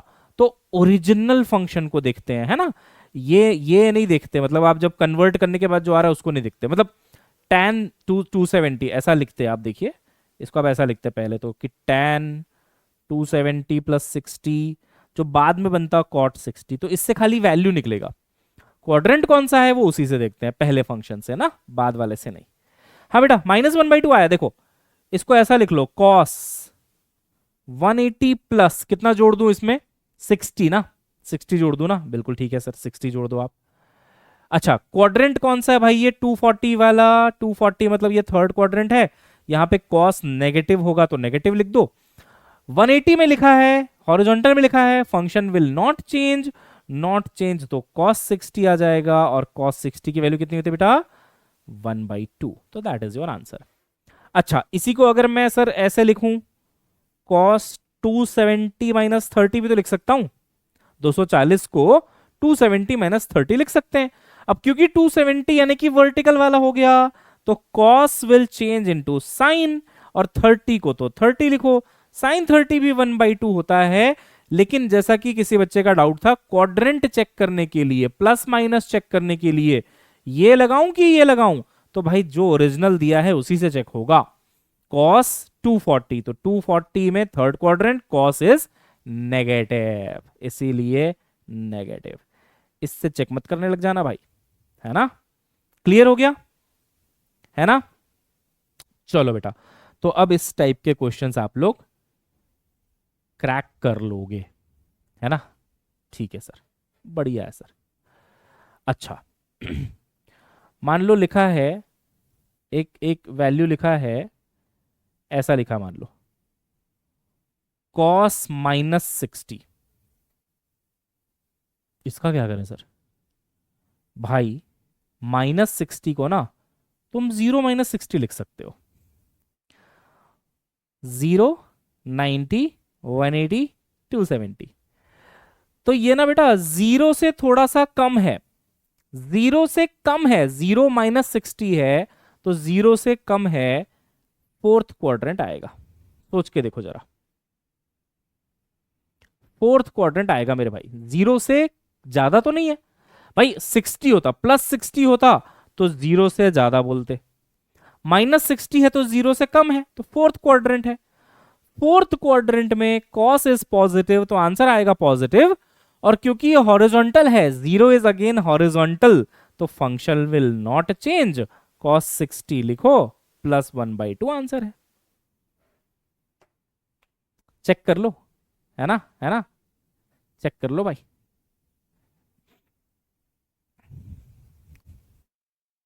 ठीक है, फोर्थ क्वाड्रेंट है -60, फोर्थ क्वाड्रेंट है -60, 0 से कम फोर्थ क्वाड्रेंट है बेटा, है ना, तो ऐसा लिख सकते हो आप इसको। ठीक है, अब बताओ क्लियर है? जितने भी क्वेश्चंस कराए हैं उसको आपको एक बार एटलीस्ट दोबारा ट्राई करना है। देखो यार, -60 करा दिया 0 के साथ वाला, 180 के साथ वाला, 270 के साथ वाला, है ना, तो 360 के साथ वाला, हर टाइप का क्वेश्चन मैंने कवर किया है। रटना हमें एक भी क्वेश्चन को नहीं है, प्लीज याद रखना, कुछ भी नहीं रटना है, सारे क्वेश्चंस को बस दोबारा हमको ट्राई करना है, सब कुछ परफेक्टली क्लियर होगा। और सबसे अच्छी बात है कि ये कोई यूट्यूब का बैच तो है नहीं, ये तो बेटा प्रॉपर आपका जो है कोर्स है। तो कहीं भी फंसते हो, कोई भी डाउट आता है, आपके पास एआई मेंटर सपोर्ट है, उनसे पूछ सकते हो। डिस्कॉर्ड में अगर आप मेरा नाम टैग करके @गौरव गुप्ता करके कोई भी सवाल पूछते हो, आपको उसका आंसर मिल जाता है। 1 घंटे 1.25 घंटे के आसपास में उसका आंसर हम दे ही देते हैं, कई बार तो 1 मिनट के अंदर अंदर आंसर आ जाता है, डिपेंड्स कि हमने कब उस चैट को देखा। तो प्लीज ये क्लैरिटी रखना कि no doubt will go unanswered यहां पे, है ना, no single doubt will go unanswered. कुछ भी दिक्कत आती है, कहीं भी दिक्कत आती है, दोबारा पढ़ना है, डिस्कॉर्ड में जाके मुझे टैग करो और बोलो कि सर यहां पे दिक्कत आ रही है। शर्माने की बात नहीं है बेटा, है ना, बिल्कुल ये मत सोचना कि आपको कोई जज करेगा या दूसरे बच्चे क्या बोलेंगे या टीचर क्या बोलेंगे।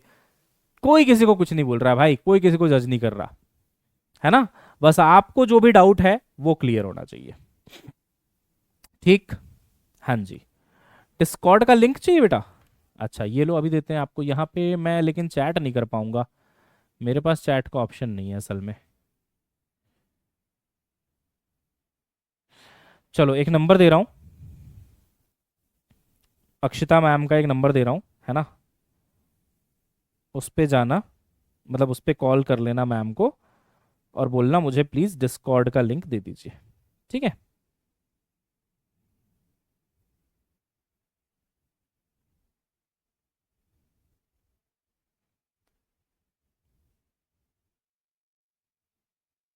ये नंबर आप सेव कर लो। ठीक है,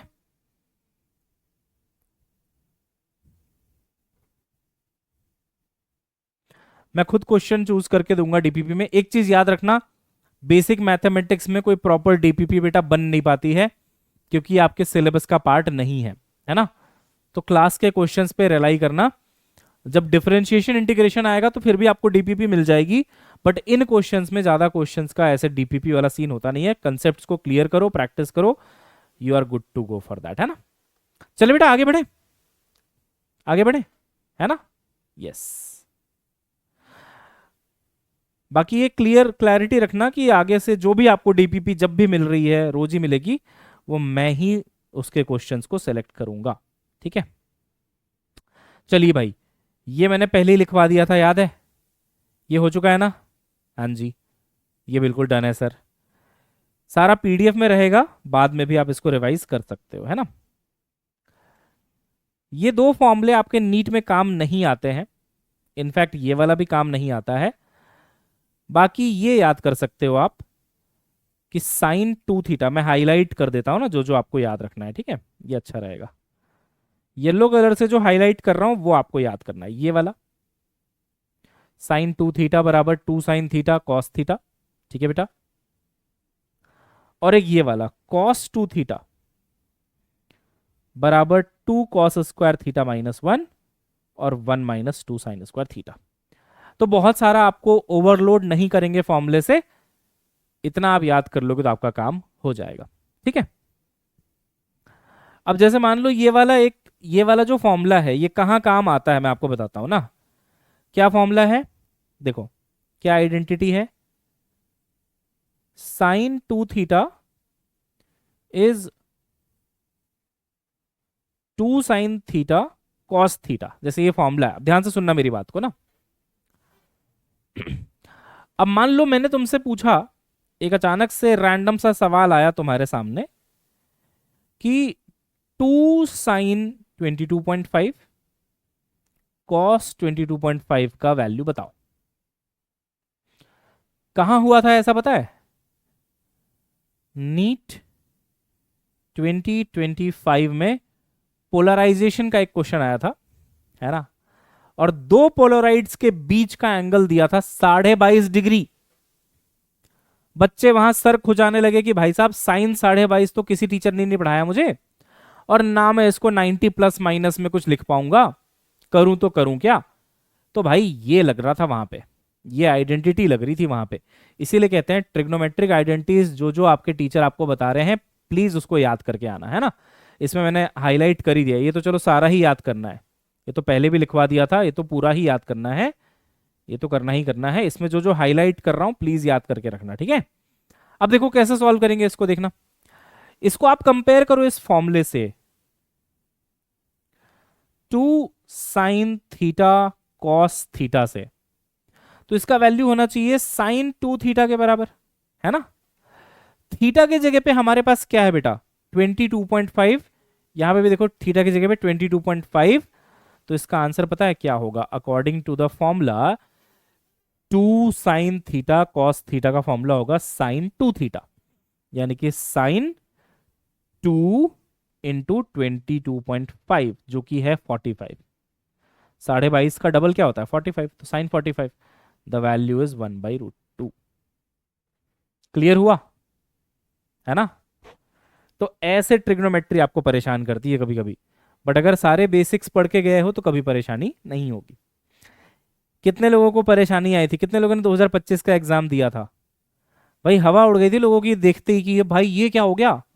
पोलराइजेशन तो सबको आता था भाई, मैलस लॉ का फॉर्मूला तो सबको आता था, I0 cos² थीटा फॉर्मूला लगाना होता है ना। लेकिन जहां 22.5 डिग्री दिखा, बोलते ना शनि की 7.5 लग गई वहीं के वहीं, समझ ही नहीं आया करना क्या है भाई इसका, तो ये करना है, ठीक है। डन है, चलो भाई और बताते हैं आपको कुछ चीजें, देखिएगा ध्यान से।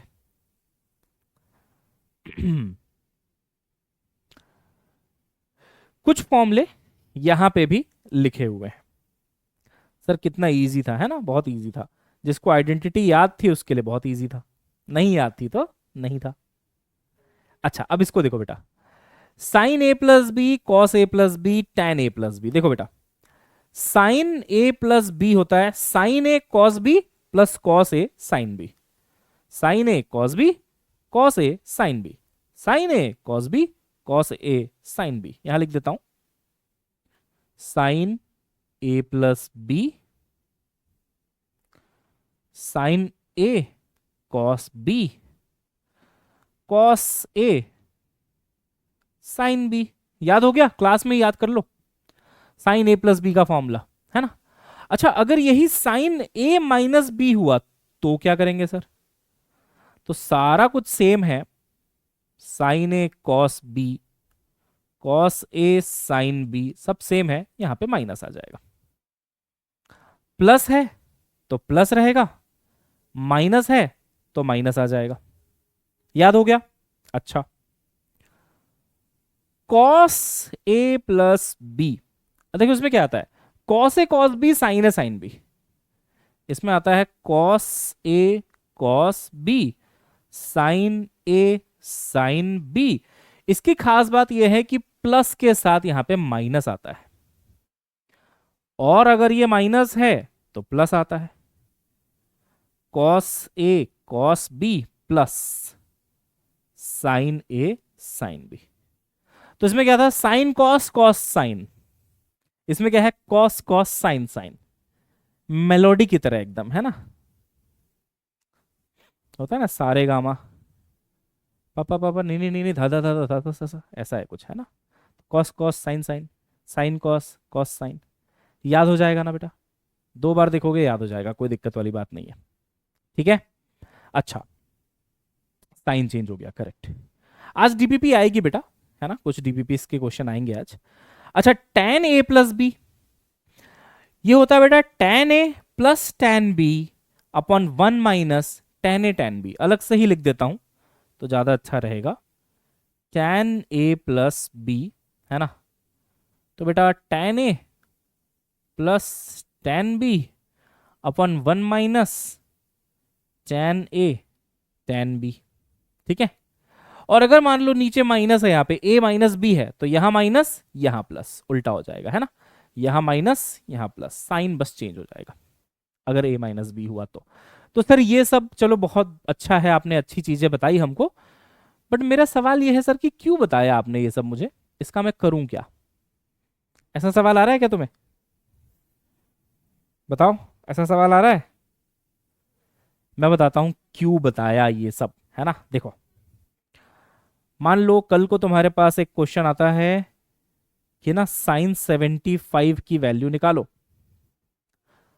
तो तुम इसको ना क्वाड्रेंट रूल से नहीं कर पाओगे। क्यों नहीं कर पाऊंगा सर? देखो, ऐसा लिख लूंगा ना, sin 90 - 15, भाई 90 - 15 करने से आ जाएगा, फंक्शन चेंज हो जाएगा क्योंकि 90 है, तो cos 15। तो बेटे cos 15 आता है क्या तुझे? नहीं।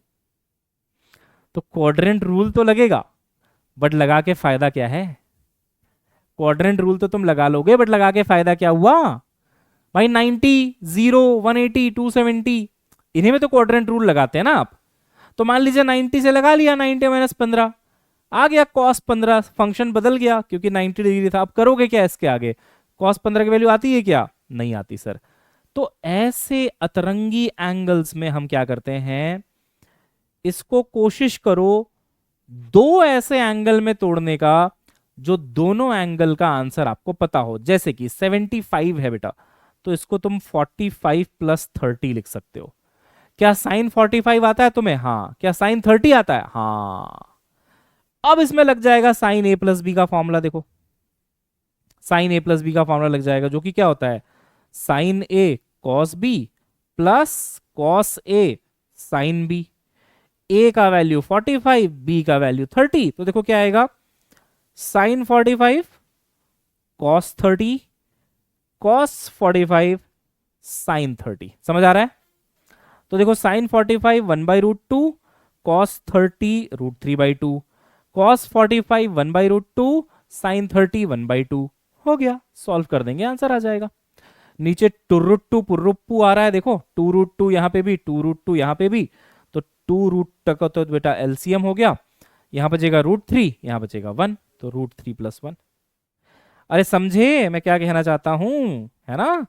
तो अगर ऐसा कुछ सिचुएशन बन जाए एग्जाम में कि एंगल को आप क्वाड्रेंट रूल से नहीं तोड़ पा रहे हैं, तो आप ऐसे तोड़ सकते हैं, a प्लस बी के फॉर्म में तोड़ सकते हैं। समझ गए?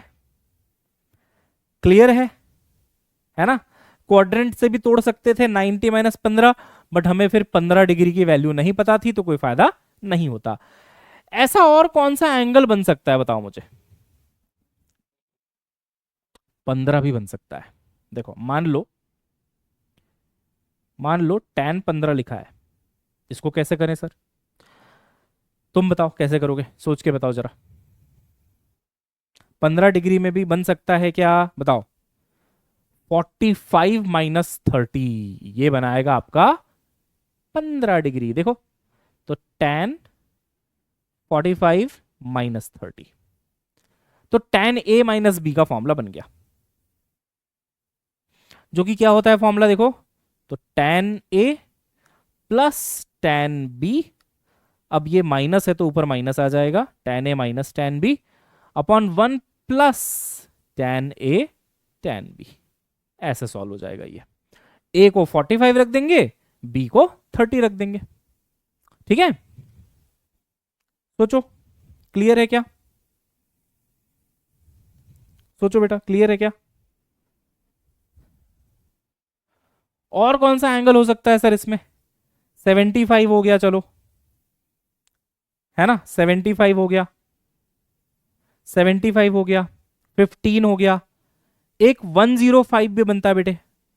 मान लो साइन 105 लिखा है, तो इसको तुम ऐसे लिख सकते हो क्या, 60 प्लस 45। हाँ सर, 60 का भी आंसर आता है, 45 का भी आंसर आता है अपने को। तो sine A cos B plus cos A sine B में 60 और 45 रख देंगे। ठीक है, डन। तो इस तरीके से आंसर हो सकता है। जरूरी नहीं है कि हम लोग सारे एंगल्स कैलकुलेट कर पाए, है ना। कुछ हम लोग क्वाड्रेंट रूल से कर सकते हैं कैलकुलेट, कुछ हम लोग इन ट्रिग्नोमेट्रिक आइडेंटिटीज से कर सकते हैं, but still there are so many angles जो हम बिना कैलकुलेटर के पता नहीं कर पाएंगे। तो ज्यादा लोड मत लेना। अब जैसे उसने बोल दिया साइन 25 डिग्री, अब ये कैसे करोगे? ना तो क्वाड्रेंट से होगा, ना तो तुम इसको a plus B A minus B में तोड़ पाओगे। कैसे तोड़ोगे आप? 45 30 60 इनका यूज करके a plus B A minus B में नहीं तोड़ पाओगे। तो इनका नहीं भी आएगा, हमारे बस की बात नहीं है, फिर ये कैलकुलेटर लगेगा या तो एग्जामिनर को इसका आंसर हमें पहले से देना पड़ेगा। बट जहां जहां पे पॉसिबिलिटीज हैं, अगर ऐसा कुछ वैल्यू आता है जिसका आंसर निकालना पड़ रहा है, तो जरूर दिमाग एक बार लगाना कि सर कुछ तो हो ही सकता है। अब जैसे 22.5 डिग्री वाला था, 22.5 डिग्री वाला था, तो उसमें ये लग गया था ना, 2 साइन थीटा कॉस थीटा बराबर साइन 2 थीटा, 22.5 में ये लग गया, 105 में ये लग गया, 15 डिग्री में भी यही लग गया ए प्लस बी वाला, 75 में भी ए प्लस बी वाला लग गया। तो कहीं ना कहीं कुछ ना कुछ जरूर लगेगा अगर वो क्वेश्चन एग्जाम में आया है तो। बट देर आर एंगल्स जो हमारी औकात के बाहर है निकालना यूजिंग ट्रिगोनोमेट्री, तो उसका लोड अपने को नहीं लेना है। बात समझ आ गई? बात समझ आ गई बेटा? यस। चलिए भाई, तो ये सारे फॉर्मूले याद रखना, ए plus B A minus B वाले, 75 डिग्री 15 डिग्री 105 डिग्री, ये सब इससे निकल जाते हैं। ठीक है जी, ओके सर।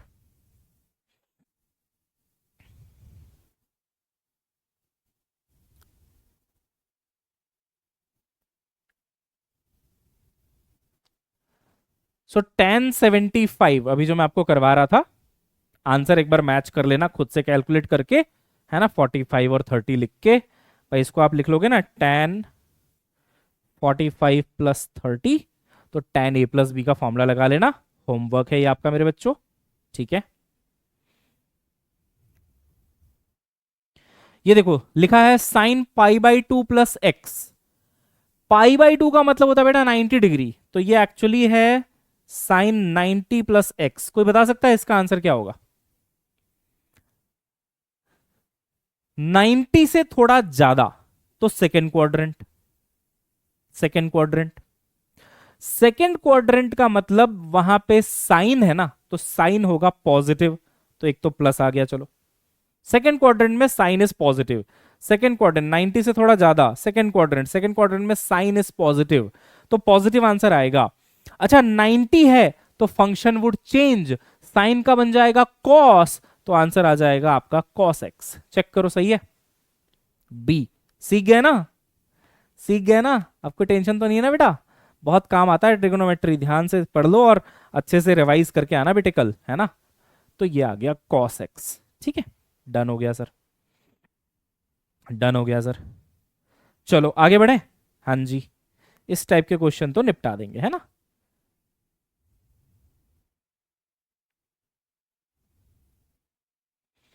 ये वाला देखो, ये बड़ा बढ़िया सवाल मुझे लगा था। इसमें कहता है tan 65 ऊपर है, cot 25 नीचे है ना। इन दोनों का मुझे रेशियो निकालना है। 65 और 25 दो ऐसे एंगल्स हैं बेटा, ना तो तुम उसकी वैल्यू क्वाड्रेंट से निकाल पाओगे। कैसे निकालोगे बताओ? मान लो 90 माइनस कितना करोगे तो 65 आएगा, 90 माइनस 25 से आएगा, तो 25 की वैल्यू तो वैसे भी नहीं पता है, क्वाड्रेंट से होगा नहीं। ए प्लस बी में भी तोड़ोगे तो भी नहीं चलेगा ये, क्योंकि ए प्लस बी में तो 75 होता तो हो जाता 45 प्लस 30 करके, 45 भी आता था 30 भी आता था, उससे भी नहीं होगा ये। तो सोचो अगर रेशियो दिया है कैसे इसको करें, थोड़ा एक बार सोच के देखो। मान लो ऊपर मैं छोड़ देता हूं बेटा tan 65 और नीचे cot 25 है ना, cot 25 है ना, इसको अपन लिखते हैं 90 - 65, सही है क्या? 65 में अगर आप 25 जोड़ो तो 90 आता है, तो 25 को मैंने लिख लिया बेटा 90 - 65। सर इससे क्या हो गया, इससे क्या हो गया? 65 डिग्री थोड़ी ना आता है मेरे को, बट बेटा इससे एक चीज ये हो गई ना कि ऊपर तो चलो tan 65 है ही, यहां देखो 90 में फंक्शन बदलेगा तो कॉट बनेगा tan और आएगा 65, तो आंसर आ गया 1। और कुछ ना कुछ जुगाड़ तो भाई लगेगा ही लगेगा, तो ये कॉन्फिडेंस तुम रखना कि भाई कुछ तो लगेगा, कुछ तो लगेगा, कुछ तो कंसेप्ट लग जाएगा। हाँ मैं tan 65 की अलग से वैल्यू नहीं निकाल सकता, इसकी अलग से वैल्यू नहीं निकाल सकता, बट एटलीस्ट मैं इस फॉर्म पे ले आया कि ऊपर tan 65 है ना, तो नीचे भी tan 65 आ रहा है, जिससे कि आंसर आ जाएगा अपना डी, बोले तो 1, है ना। तो ये दिमाग चलने लग जाता है जब आप थोड़ा सा और पढ़ाई करते हैं, प्रैक्टिस करते हैं, ये दिमाग अपने आप चलेगा, है ना। तो काफी सारे क्वेश्चंस मैंने आपको करवा दिए बेटा। एक क्वेश्चन और करते हैं, देखो sin 5π/12,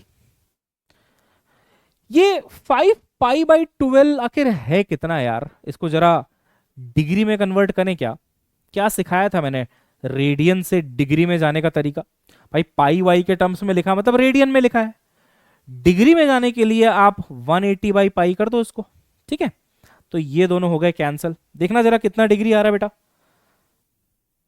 देखना बेटा जरा कितना डिग्री आ रहा है।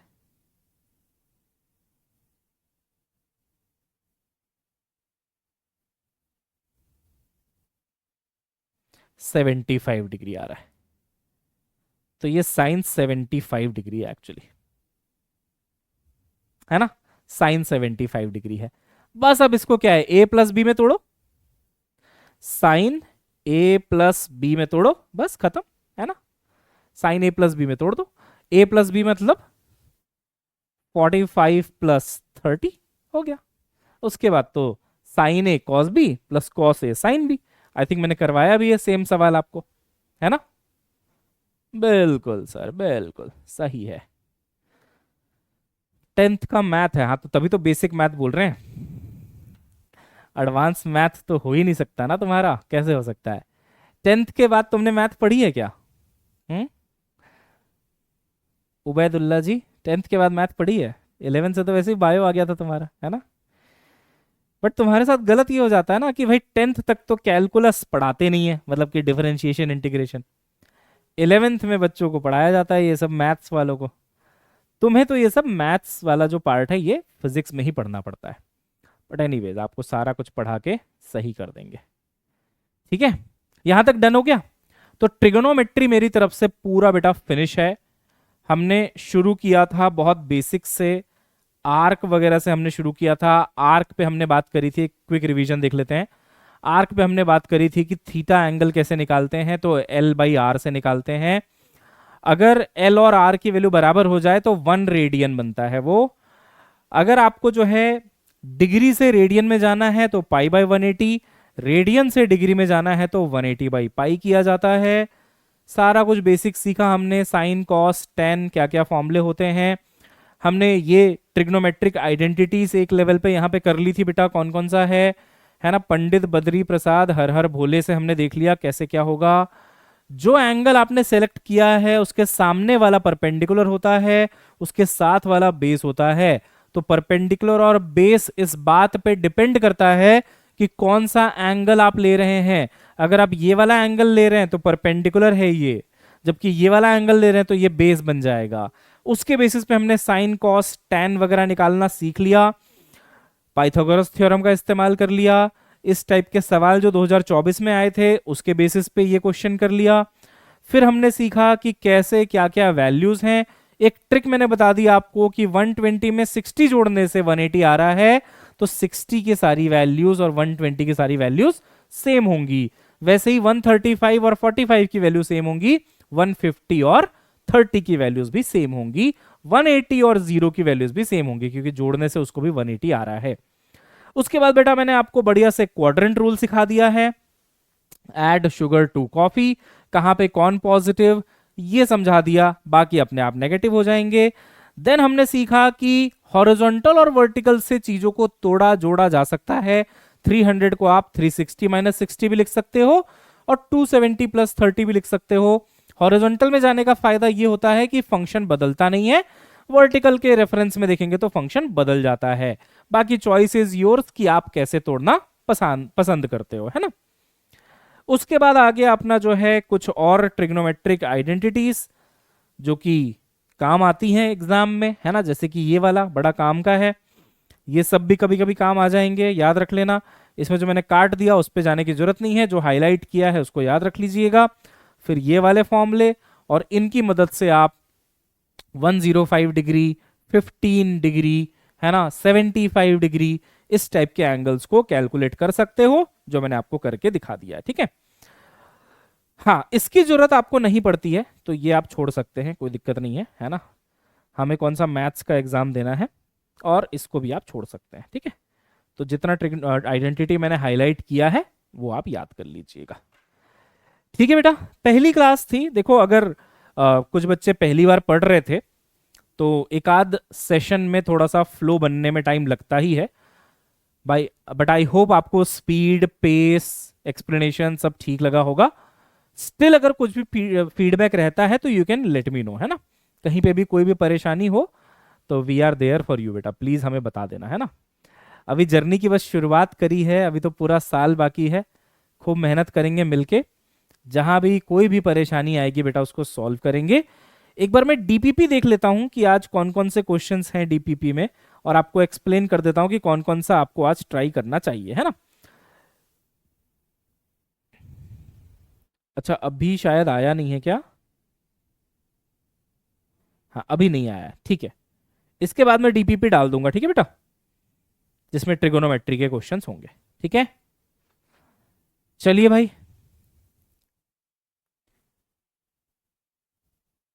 ठीक है ना, मिलते हैं कल की क्लास में। गाना गाने के हिसाब से आज उतना गला ठीक नहीं है, कल थोड़ा शहद वहद पी के आएंगे, ठीक है, तो फिर गाना वाना गाएंगे। ओके, ठीक है बेटा, ऑल गुड, मजा आया। जाओ अब आराम करो। आराम तो खैर क्या, अब थोड़ी देर डीपीपी लगाओ, रिवीजन करो, एक एक क्वेश्चन जो क्लास में कराया है दोबारा से ट्राई करो। कल जब आप आएंगे क्लास में तो एपी, जीपी, बाइनोमियल, है ना, उसके अलावा क्वाड्रेटिक इक्वेशंस, और उसके बाद हम लोग बेसिक मैथमेटिक्स में डिफरेंशिएशन, इंटीग्रेशन, ग्राफ्स, ये सब आगे बढ़ेंगे, ठीक है ना। तो 3-4 क्लास है, बहुत टाइम है, आराम से पूरा कंप्लीट करेंगे। ओके बेटा, चलिए बेटा, bye bye, have a nice day, love you all, see you soon.